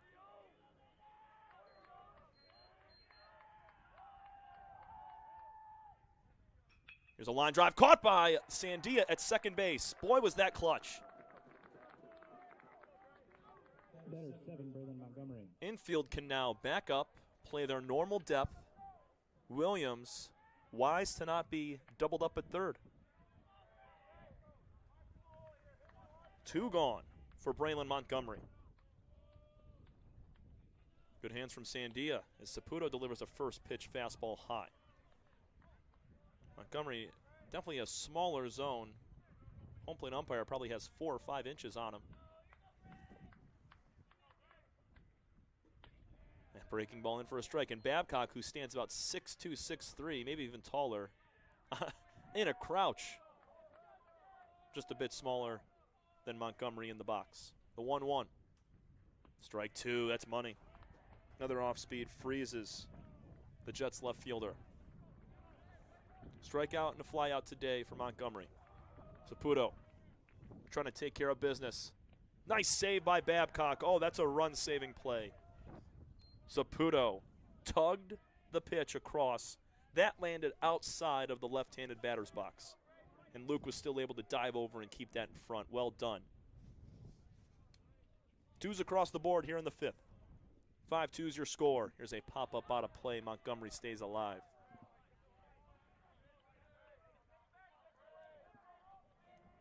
You got Sandia, the second baseman, shaded way over. Not anymore.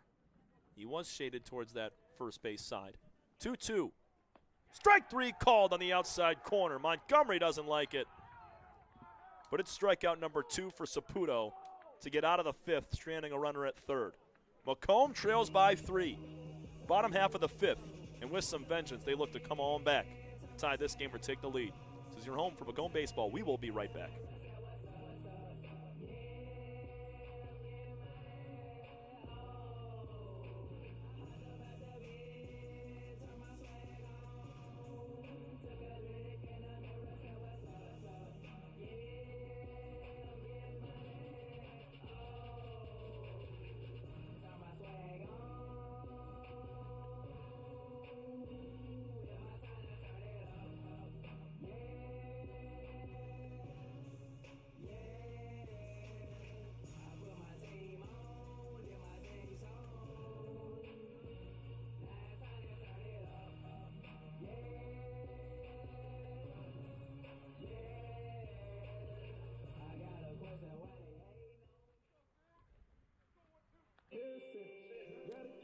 Bottom of the fifth inning, brought to you by Team Rehab.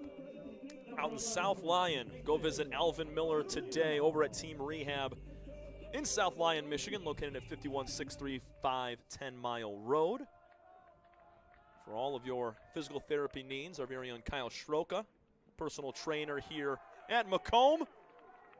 He's also a part of that organization, so big shout out to Team Rehab. And before we can break into the at-bat for Nathan Fidelino, he gets hit by the pitch. He's juiced up, flexing at his bench, getting them hype. Fidelino's only been retired once. That's in 6 total at-bats. And if Tyler Schofield wants to continue to fade these pitches into right-handed hitters, be my guest. Right on cue. Hanneman doesn't have to do anything. 2 on, nobody out. Macomb's tying run comes to the plate. And this is why Schofield only has 4 innings of work on the year. When you have a submarine windup as he does, those pitches tend to fade away towards the arm side into right-handed hitters. And for Schofield right now, it's times 10. Sandia could be hit here as well. He will not be as Schofield tugs it across the plate for ball 1. Mental pretzel currently for Tyler Schofield on the bump, first in relief for Jackson. Macomb will take everything they can get. 1-0. Called strike on the inside corner. The first competitive pitch we've seen in this inning.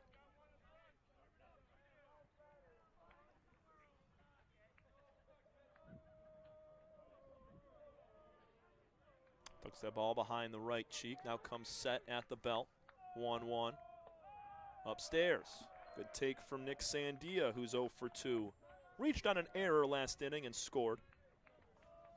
Came in on the Dane Richards RBI single. Schofield's 2-1. High and away. Hitters count for Nick.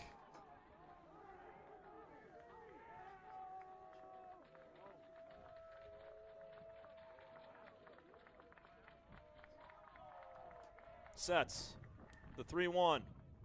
Strike 2 inside corner. Sandia got to grab that bat back. Threw it away as soon as the right hand went up from our home plate umpire.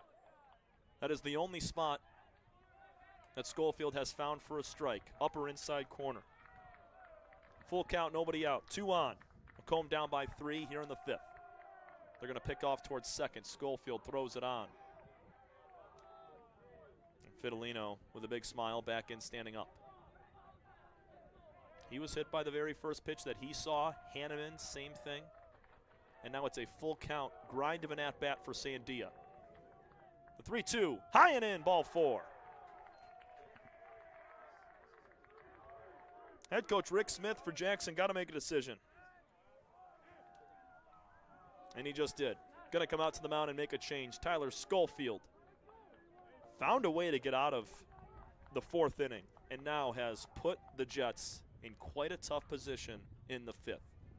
Hit the first 2 batters on 2 pitches, then walked Sandia to load him up. Another right-handed arm for Jackson entering the contest. We'll be back in just a moment as it's bases loaded, nobody out. Macomb trailing 5-2 in the 5th.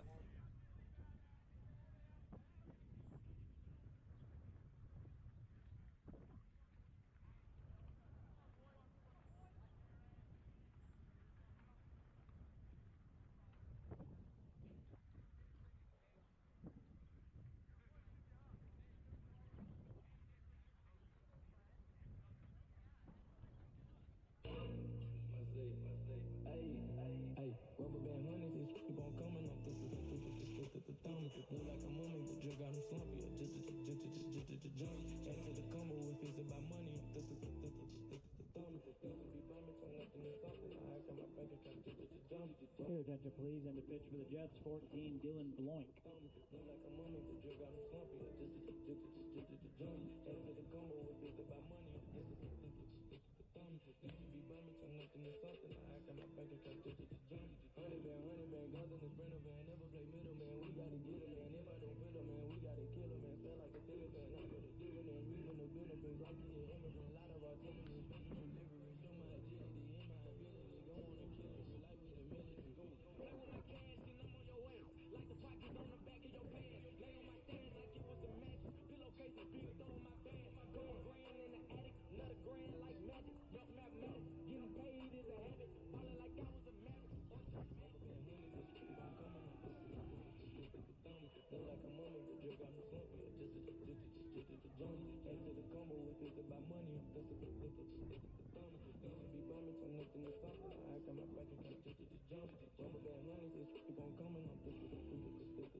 Bases loaded, nobody out. The new pitcher on the bump for Jackson is Dylan Bloink. 8th appearance on the year. He has only thrown 9 innings, and he's given up 17 earned in those 9, making it a 17 flat ERA. First pitch to Adrian Epps is swung on and popped up. Foul territory coming over Oliver, out of play. 0 for 1 with a sacrifice fly today for Epps. Scratched across the Monarchs' first run of the game back in the 4th. For Bloink, he's got 13 strikeouts and 10 walks in those 9 innings. 15 total hits allowed. Epps down in the count 0-1, looking for a big swing with the bases loaded.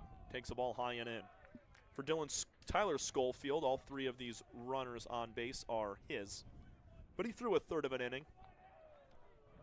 Hit 3, walked 1, and did not strike anybody out. Epps waiting on the 1-1 pitch. Inside.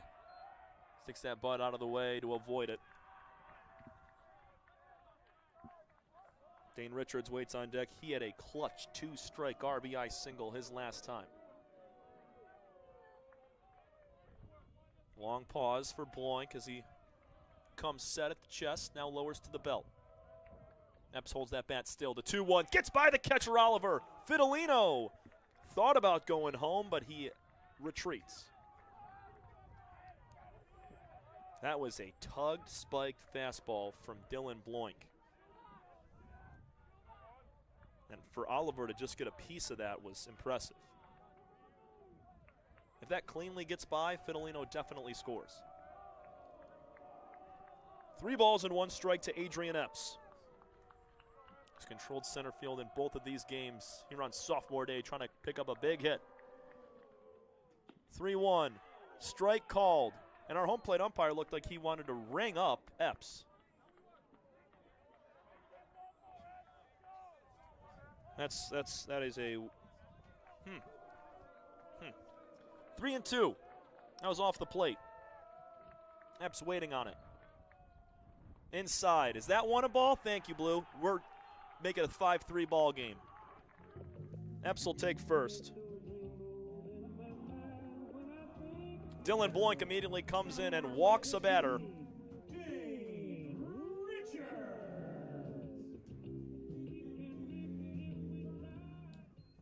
Epps picks up his second RBI of the game. 5-3. Richards is 1 for 1 with a walk in this one. Had that RBI base hit up the gut his last time. Oh, he's going to pull one on the ground. Off the glove of Nelson, trickling into left field. 1 run scores. Sandia to the dish. He's in. 2 runs, make it a 5-5 ball game. Richards put it on the ground to third. Off the glove of Nelson, trickled into shallow left field, and the boys were off to the races. Hanneman scored. Sandia scored. Epps stops at second. Just like that, from 5-0 to 5-5. Clutch swing from Richards once again. They're going to give him a single. First and second, still nobody out. 2 RBIs for Dane there. He's got 3 on the afternoon. Did not play in game 1. He's making it count on sophomore day here in game 2. Aiden Miller squaring the bunt. Pulls it back as a slider sets in for a strike. 0 for 2 for Miller. Reached on an error back in the second. Flied out to right in the fourth. I want to let you know that right now technical difficulties have shut off our score bug, so we will update you on score and inning. Back down to second, diving in safely is Adrian Epps. They've been tending to all of the base runners all game long, even in game 1 as well. So right now it's a 5-5 game in the bottom of the 5th. Macomb, nobody out, threatening. And Miller pops up a bunt. 0-2, bunt scenario is out the window. Ryan McKay waits on deck as well. He had a double his last time down the third base line.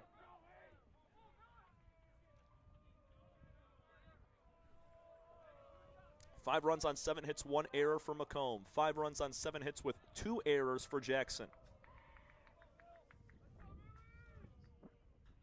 Swinging a fly ball left center field off the bat of Miller. This one's in the gap. Tough play for Zimmerman. Up near the wall. Epps will tag from second to third. Tagging from first to second is Richards. And Macomb just moved both base runners into scoring position on Aiden Miller's deep fly ball to left center. So Miller, he wanted to sacrifice bunt to get both guys over. Instead, he hits one about 350 to left center field and does the same thing. 2 gone for Ryan McKay. Go-ahead run is on third base.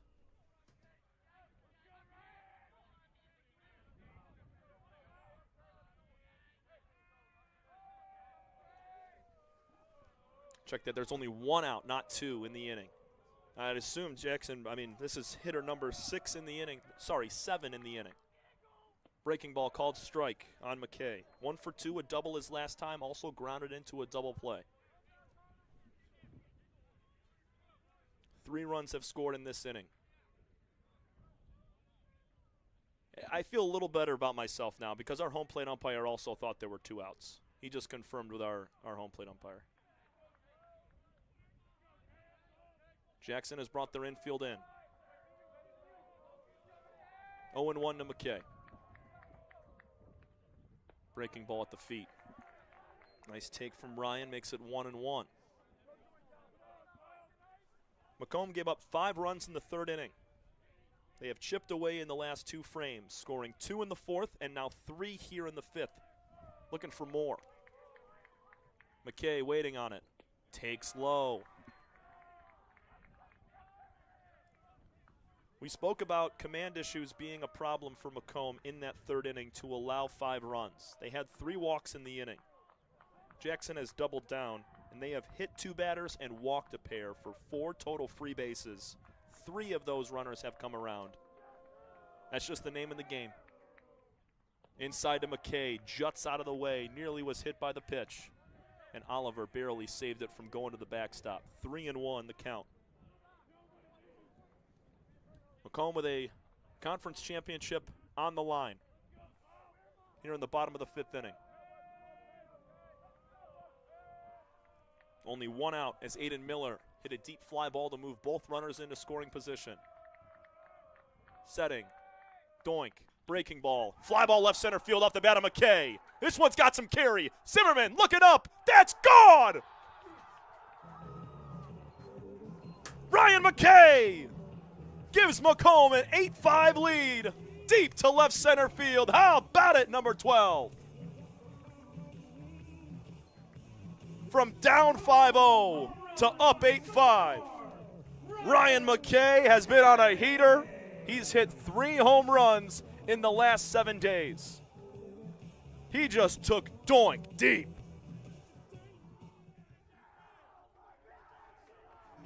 What a swing from Ryan McKay. Go back to that series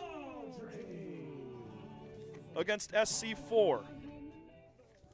McKay hit a couple of home runs, and he hits his 3rd of the year to clear the bases.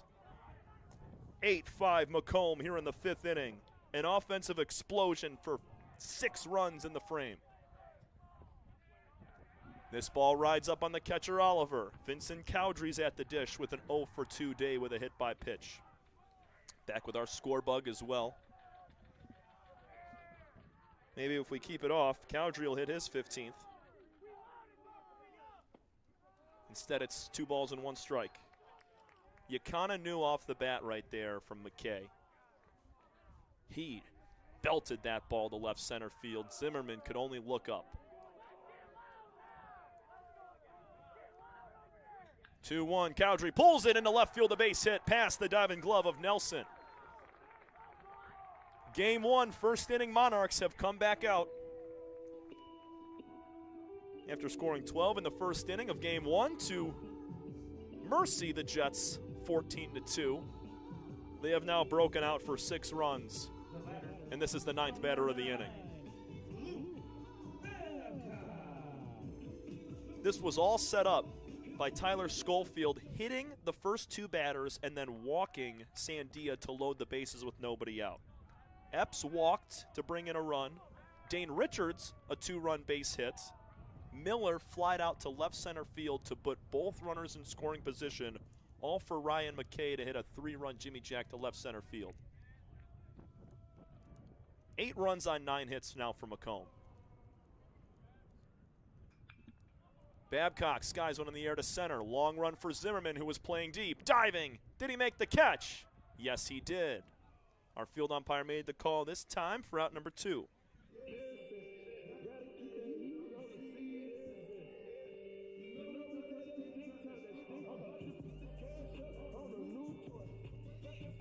It leaves it up to Nathan Fidelino. 1 for 2 with a hit by pitch and a run scored. He led off the inning with a hit by pitch when he faced Schofield.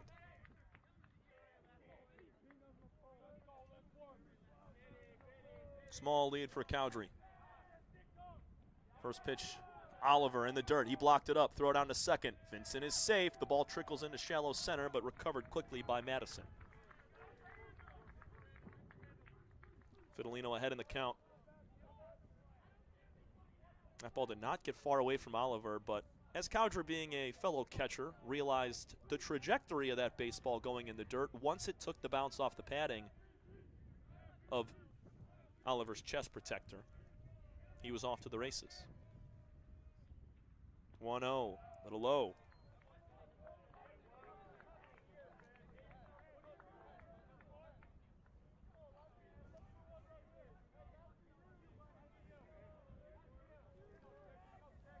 Eight-5 Macomb, a 6-run inning. Gives them a 3-run lead in the 5th. There's a fastball way upstairs. Oliver had to just snag it last second.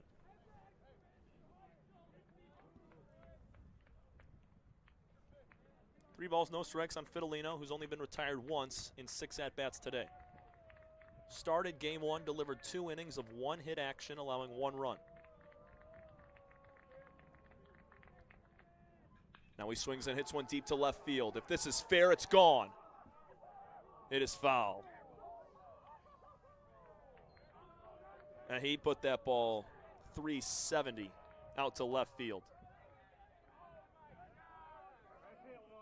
That took a 1 bounce off the concrete and landed on Warren Woods Towers football field.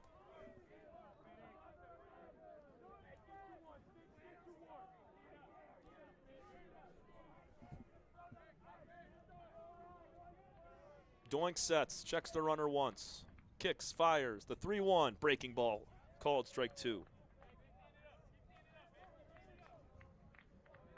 That was a fairly solid breaking ball right there, going 12-6 on the curve. Drop from the head to the chest. Will he throw it again on 3-2? He does. Instead, it's ball 4, a little bit high this time. Fidelino, his second free pass of the inning. 2 on, 2 out for Matt Hanneman. Hanneman's 1 for 1 with a walk and a hit by pitch. He was also hit by Schofield in this inning. Second time this afternoon, spanning the 2 games that Macomb has hit around in an inning. Fastball darts low and inside at the feet, 1-0. If you keep Jack Saputo up on the mound here for this 6th inning, you're able to go doors and put up a 0. Momentum has completely swung back in Macomb's favor, as it's beginning to right now. Fastball high above the head of Hanneman. Cowdrey rounding 30s. Ooh, Cowdrey falls from third. Back to the bag. He's safe. Whoa, Vincent Cowdrey thought he was going to be able to take home plate because nobody was tending to the dish.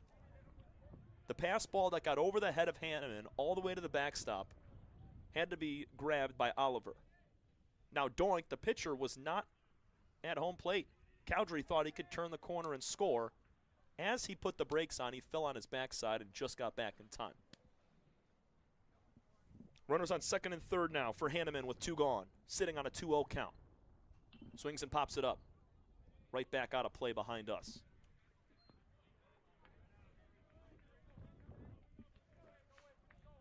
Cowdrey at 3rd, Fidelino at 2nd. Macomb leading 8-5. They've scored 6 runs in the inning. Richards tied the game with a 2-run base hit, and then McKay gave them a 3-run advantage with a 3-run shot. Hanneman waiting on the 2-1. Inside. First base is open, but then you bring up Nick Sandia, who has been stellar in these last couple of weeks. Specifically this series.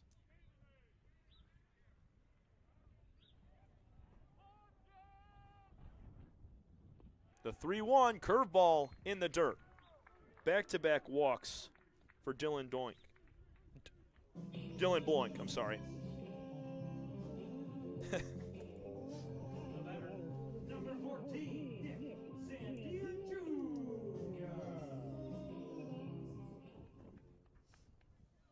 For the 2nd time this inning, Macomb will have him loaded. Cowdrey singled. Fidelino and Hanneman both walked. 6 total free passes this inning for Jackson pitching. Fastball darts on the lower outside corner to Sandia, 0-1. What do you know, Nick walked and scored earlier this inning.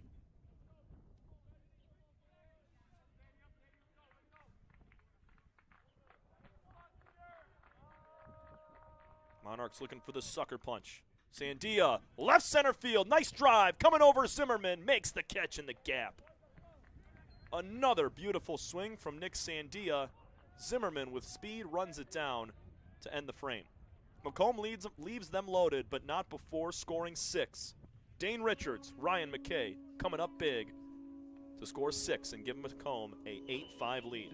We go to the 6th. Jack Saputo back onto the bump for Macomb. This is your home for Monarch Baseball.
Leading off for Jackson, number 9, Owen Madison.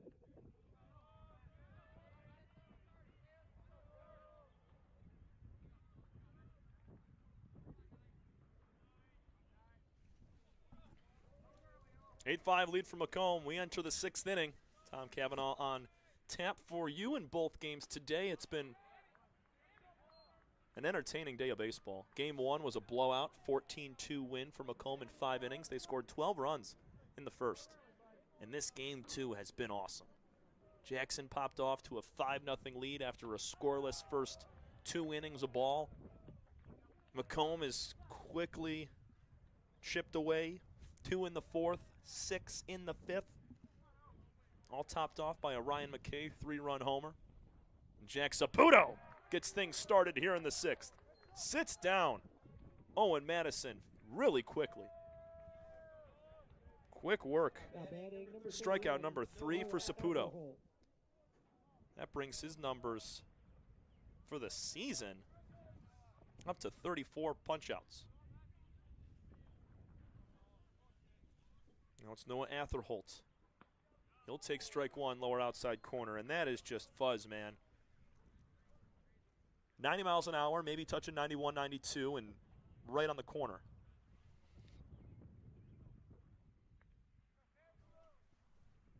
Saputo, breaking ball, line drive off the glove of Sandia into right center field. Nice swing from Atherholt. He's going to be awarded a hit there. Tough for Sandia on such a quick bounce. So a man on, a man out for Owen Zimmerman. Just made a really nice play in left center field to rob Nick Sandia of a, would have been maybe 2, maybe 3-run triple.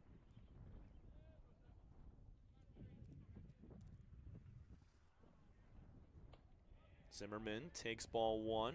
They're not going to offer to our field umpire. Saputo wants it. Now they will, and he did go around.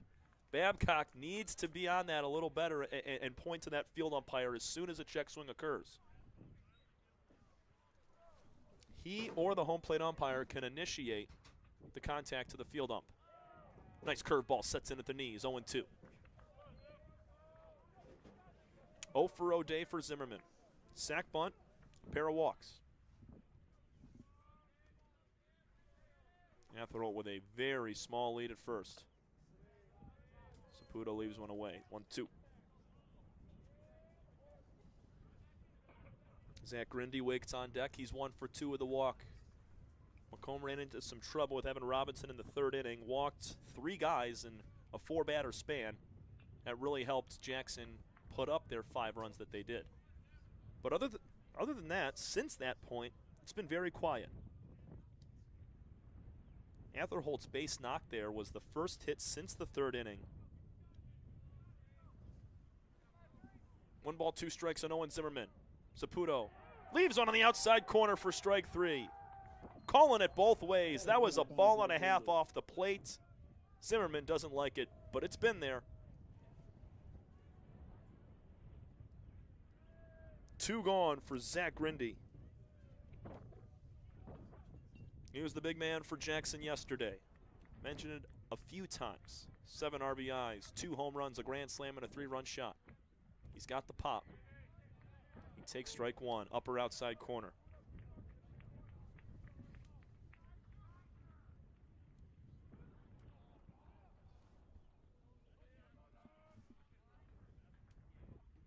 Grindy takes high. 1-1.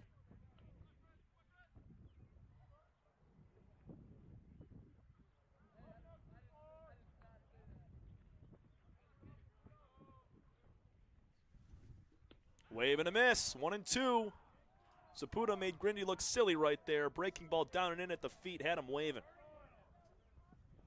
7-4 lead for Henry Ford on the out-of-town scoreboard over SC4.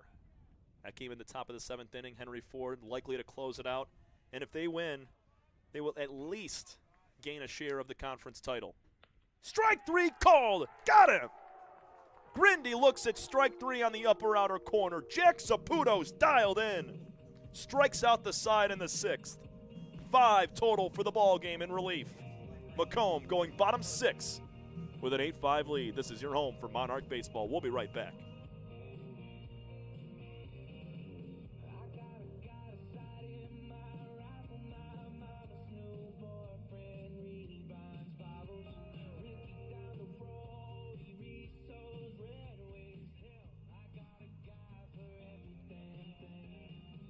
Your attention, please. In the pitch for Jackson is 8, Brady Shrem.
Monarchs looking for some insurance here in the bottom of the 6th before we head to the 7th. Brady Schrems is the new pitcher on the bump for Jackson. He is the 3rd reliever, 4th total for the ball game. Final lines on both Tyler Schofield and Dylan Bloink. Schofield threw just a 1/3 of an inning. No hits, 3 runs, 4 walks, 0 strikeouts. And for Bloink, 1 inning pitched, 3 hits, 3 runs, all of them earned, 3 walks, and 0 strikeouts. Epps pops out to the catcher on the first pitch, and there's 1 gone.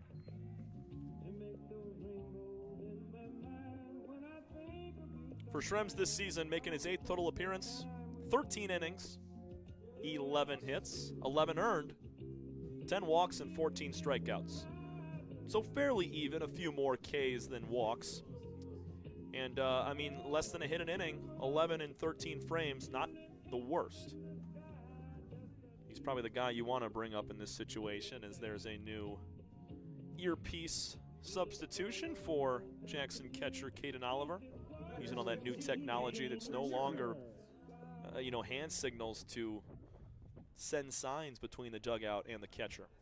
It's all digital. First pitch to Dane Richards, down and away for a ball. Dane's had a heck of a day, man. 2 for 2 with a walk, 3 RBIs, and a pair of base hits. He has come up clutch on sophomore day. Now he floats one to second base. 1 hop for Atherholt. Throw to first is in time. Just barely got him. 2 gone quickly. I don't exactly know what the pitch count is right now for Saputo. I'd say it's fairly low, considering he made quick work in the 6th and somewhat in the 5th. So I'd say Jack probably comes back out for the 7th inning of action. It'll be interesting to see. I mean, you could always go with a guy like Brennan Prisbicki. I'm not sure if he threw yesterday. I know Garrett Garcia did throw yesterday. You got a couple guys, couple options you could go to.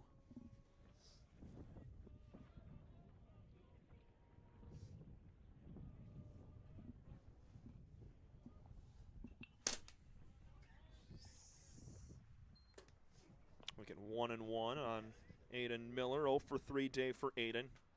Had a double in game 1, but a couple of flyouts to center and left, and then reaching an error in the second. 1-1 from Schrems. Ooh, nice breaking pitch. Late movement on it, too. Started up near the letters and just dropped on down.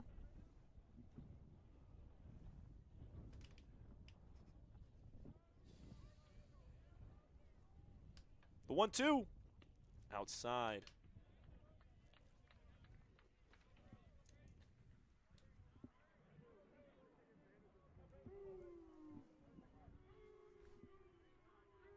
Miller just 1 of 2 freshmen in this lineup today for both games, him and Fidelino.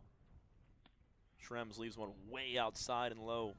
So from 1-2 to 3-2, Macomb looking for some 2-out magic here.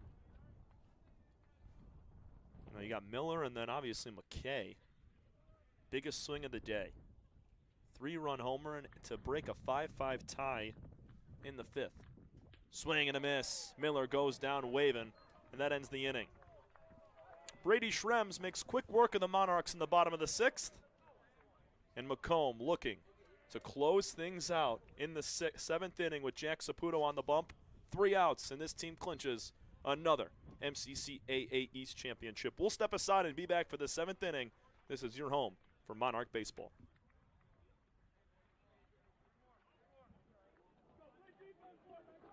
Ladies and gentlemen, before we start the 7th inning, Macomb and Jackson would like to take a moment to honor base umpire Jeff Herman. Jeff is umpiring his final college game after 30 years of service to college baseball. Jeff, thank you for your contributions to the game. We in the game of college baseball will miss seeing you on the field. Thank you.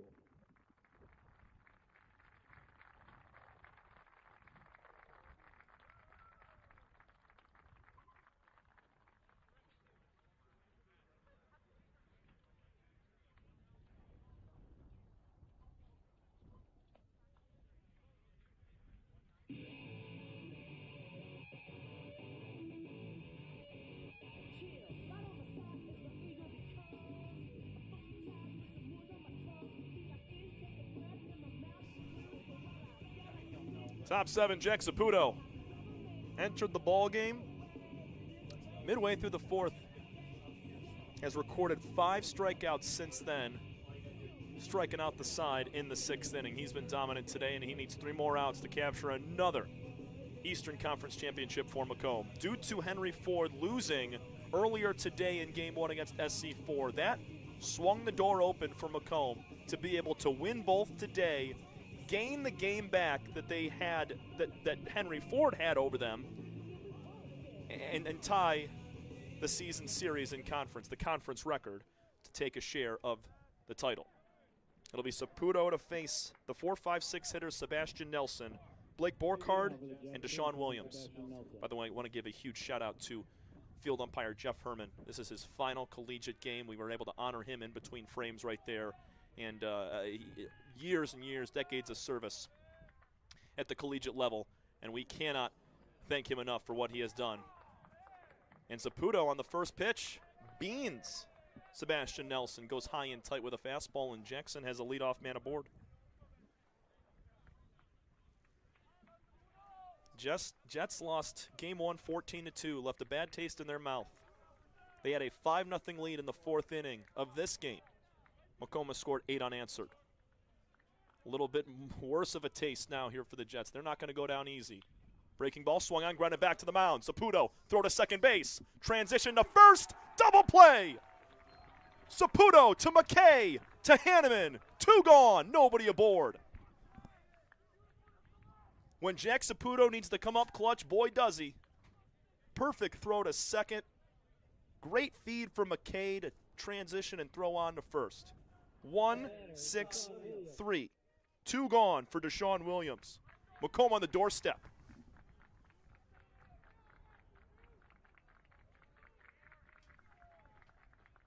First pitch to him is high and tight. Ryan McKay's 3-run home run is the difference here. Blasted it in the 5th inning. Macomb has come all the way back down 5-0. Here's a ground ball back to the mound. Calling for it, Babcock. He fumbles the baseball. It's going to be a base hit for Williams. It's a really tough play for Babcock. He needs to come around that ball.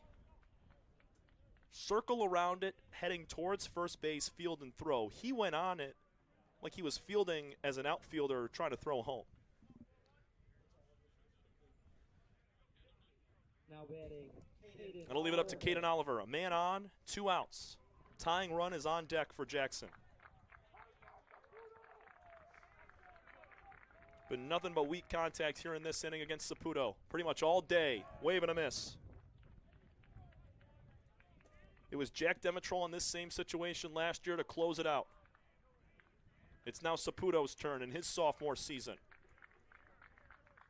Sets at the belt in the 0-1. Swinging a ground ball to third. Miller, Fields, throw on to second. Sandia's got it. Macomb, champions once again in 2025. Back-to-back MCCAA East champs for the first time since 1994-95. What a comeback victory.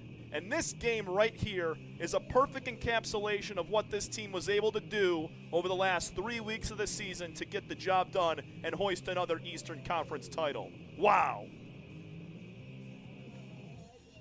Macomb won 18 of their final 20 games of the year to get to this point. That is phenomenal. They were swept here at home by the Henry Ford Hawks. They then went on to win 18 of their last 20, sweeping Jackson, sweeping SC4, sweeping Schoolcraft, taking down every single opponent up the mountaintop to get to the top. Ryan McKay, a 3-run blast to break a 5-5 tie in the 5th. 8 unanswered runs. And these Monarchs come back to win themselves a conference title, and you have to feel good for all of these sophomores going out as champions in both seasons that they were here playing for this team.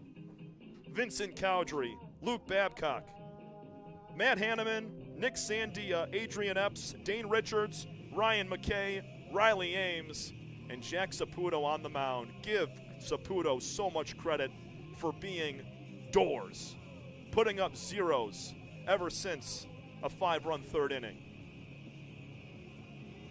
And for guys like Hanneman, guys like Sandia that were not on this team last year, that came to Macomb seeking out an Eastern Conference title and a ton of success, and they got it here.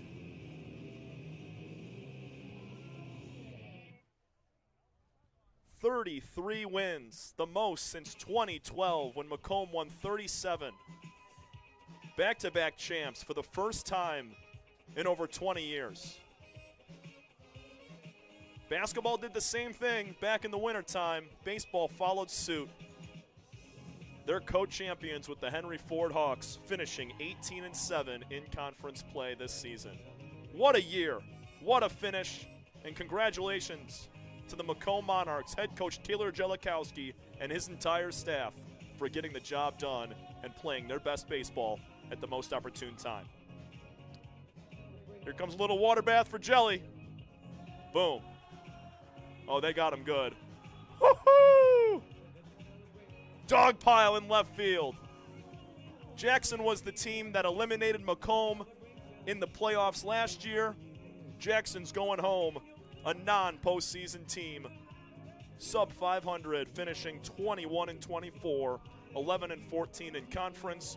Macomb, they will head to Henry Ford to play that playoff series beginning May 8th, finishing 33-15, 18-7, tied for the best record in the Eastern Conference. That's going to do it for us here on the campus of Macomb Community College in Warren, Michigan on sophomore day. Couldn't ask for a better day of ball. Macomb, 12 runs in the first inning today, taking game one 14-2 in a 5-run mercy rule. And in comeback fashion, 8 runs scored across the 4th and 5th innings, all unanswered, to come back from a 5-0 deficit and win the Eastern Conference of the MCCAA. This is Tom Cavanaugh saying so long. Thank you so much, ladies and gentlemen, for keeping up with us all season long. Appreciate you bearing with me through the highs and the lows of this season. That will do it for us in the year of 2025. Well, this school year, I should say. Hopefully to be back in the fall and winter time for more Macomb athletics. Once again, your final score is 14-2 and 8-5. Your winning pitchers, John Mayette in Game 1 and Jack Saputo in Game 2. Saputo, he improves to 3-1 on the season with another shutout performance. Thanks so much, everybody. We will see you again soon. Make sure to keep up with Macomb athletics on social media to know when they play next, where, if there's a live stream, all that action. Follow them throughout their postseason run. Tom Cavanaugh saying so long for the final time this season. Take care, everybody. Have a great rest of your weekend, and go Monarchs.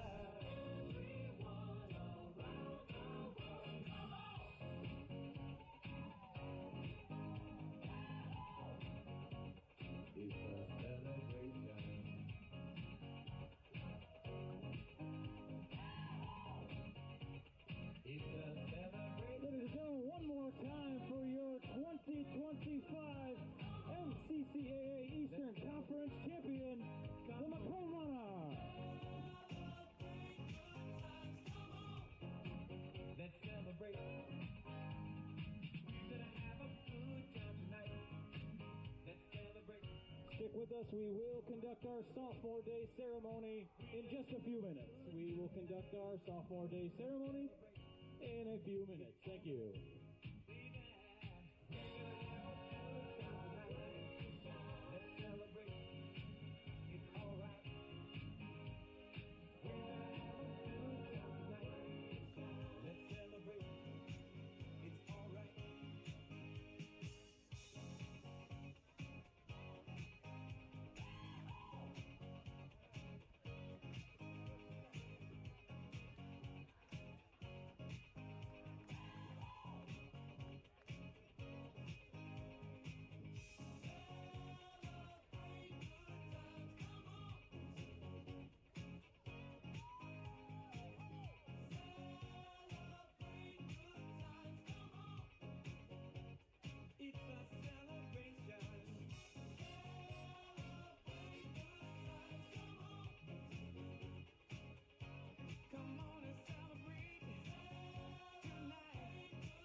At this time, Macomb Athletics asks that you direct your attention to the home plate area down the third base line, as we would like to begin the 2025 Macomb Baseball Sophomore Day ceremony.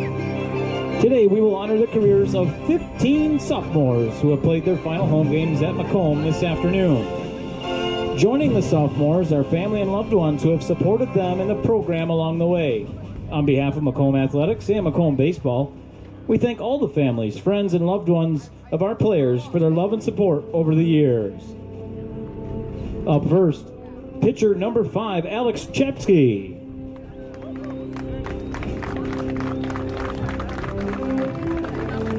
A transfer to Macomb this season, Alex has been a solid addition to the pitching staff and has went on to appear in 5 games, earning 3 starts along the way.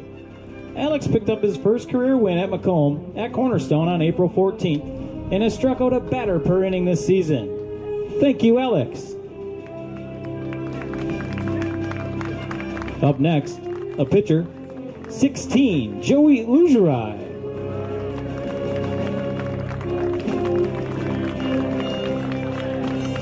Transferring in this season, Joey has been a welcome addition to the roster and has came on strong as of late.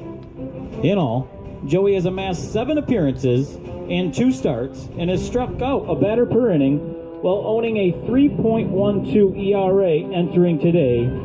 That is a number good for third best on the team. Thank you, Joey.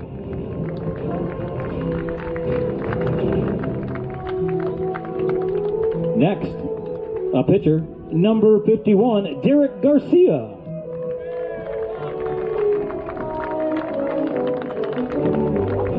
Derek transferred to Macomb for the 2025 season and has put together some of the best strikeout numbers on the team. Through 13 1/3 innings pitched, Derek has fanned an impressive 24 batters.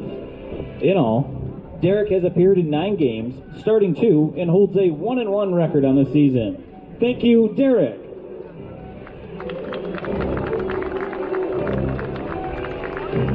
Up next, outfielder / first baseman, number 3, Matt Hinneman.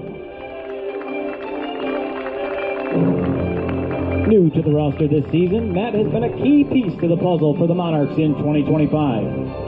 Entering today, Matt has tallied 7 home runs, a number good for second on the team, and has hit for a .355 average while slugging .692, with 9 doubles and 3 triples to accompany his 7 homers. In total, Matt has appeared in 39 games, starting 37, and has racked up over 115 at-bats while posting a 1.154 OPS. Thank you, Matt.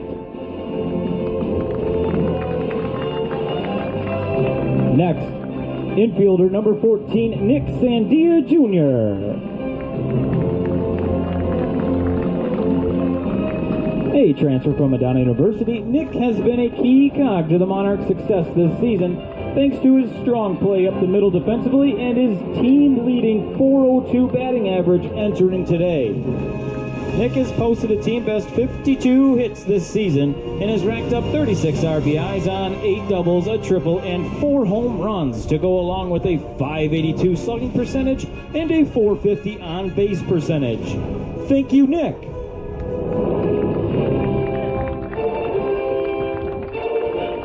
Next, pitcher number 30, Bryson Roberts. The first of 10 two-year Monarchs to be honored today. Bryson has been a standout student-athlete during his time at Macomb and has appeared in 10 games while earning his first career start and first career win Tuesday at Jimmy John's Field.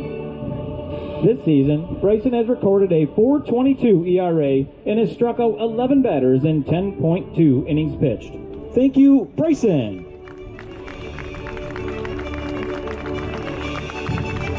Up next, pitcher number 22, Derek Neufeld.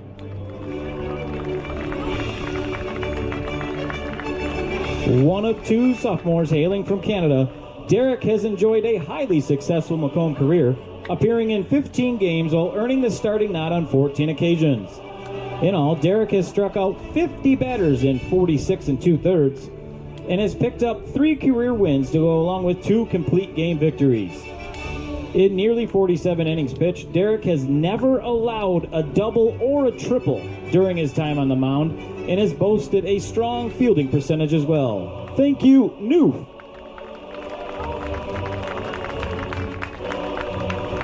Next, outfielder number 1, Adrian Epps.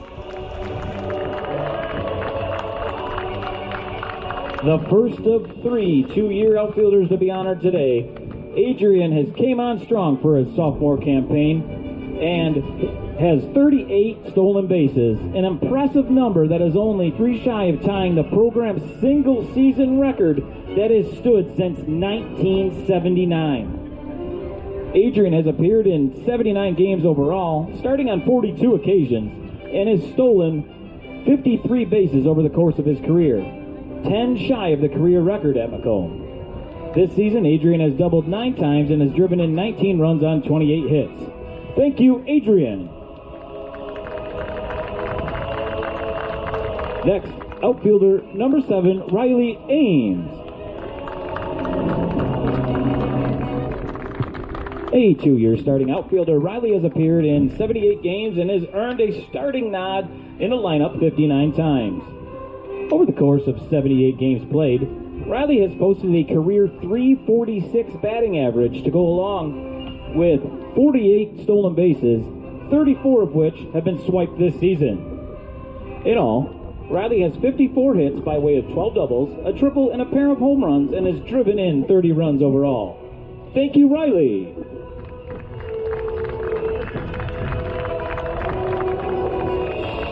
Up next, outfielder number 15, Dane Richards.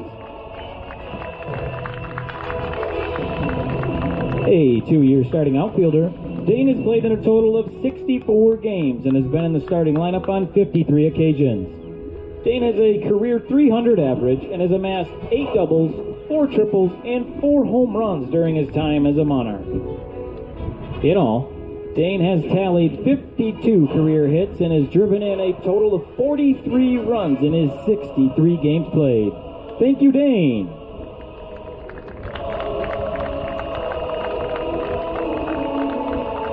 Next, pitcher 33, Dom Miller.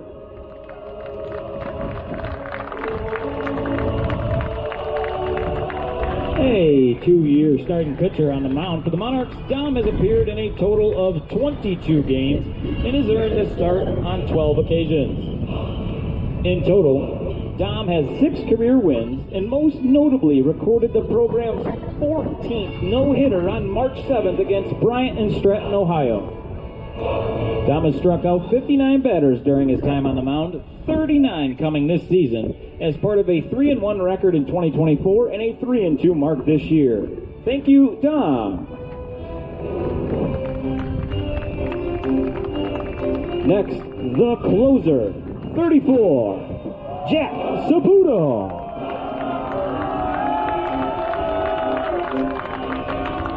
The closer over the past 2 seasons, Jack has been a dominant force for the Monarchs and has went on to record 9 career saves, a number good for 3rd all-time in Macomb history. While 2024 was a successful campaign, the 2025 season has simply been lights out for Jack, including today, as the Canadian flamethrower has recorded gaudy numbers featuring a 0.44 ERA and a .115 opponent's batting average. In addition to those numbers, Jack has struck out 31 batters entering today in 20 1/3 and has only allowed 1 earned run the entire campaign. Thank you, Jack.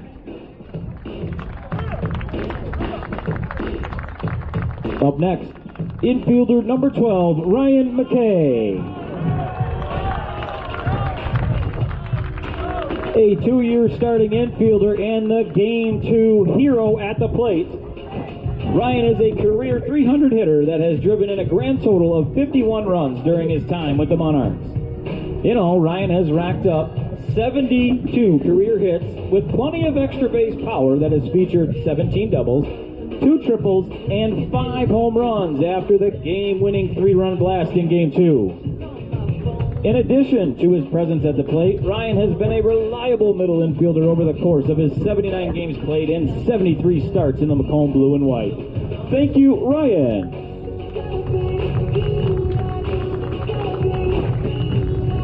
Next, catcher slash first baseman number 9, Luke Babcock.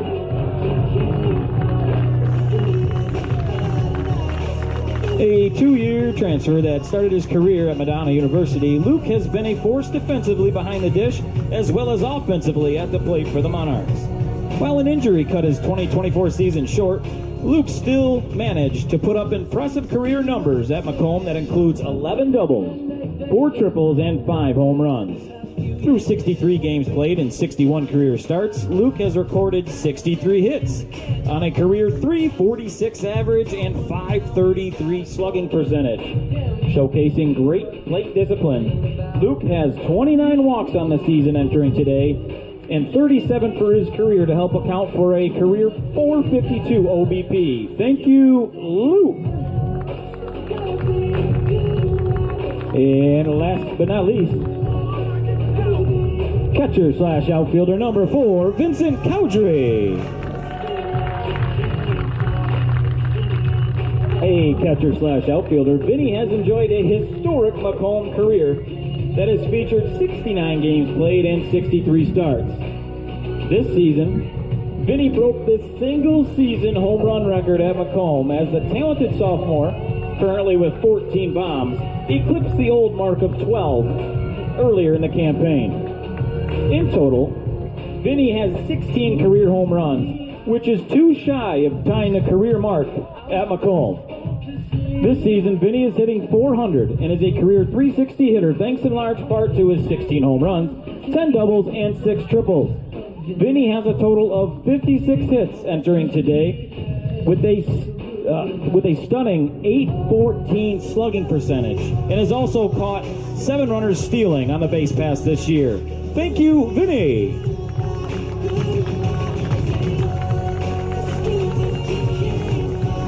Ladies and gentlemen, please join us in one more round of applause for the 2025 Macomb Baseball sophomore class.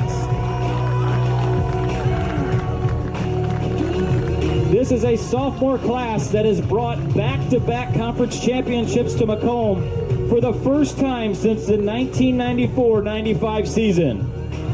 In addition to that statistic, the 33 wins on the season marks the most since 2012. Congratulations, Monarchs, and best of luck in the postseason.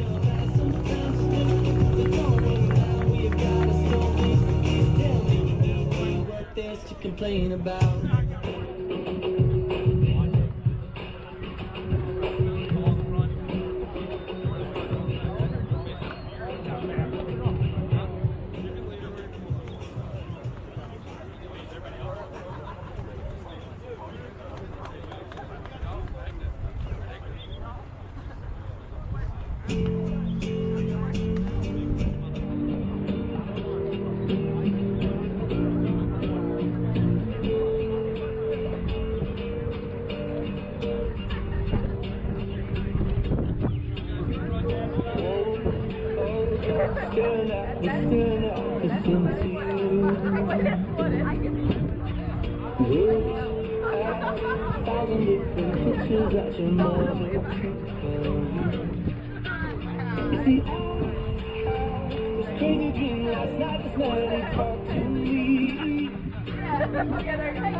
Everything is good and bad about my history.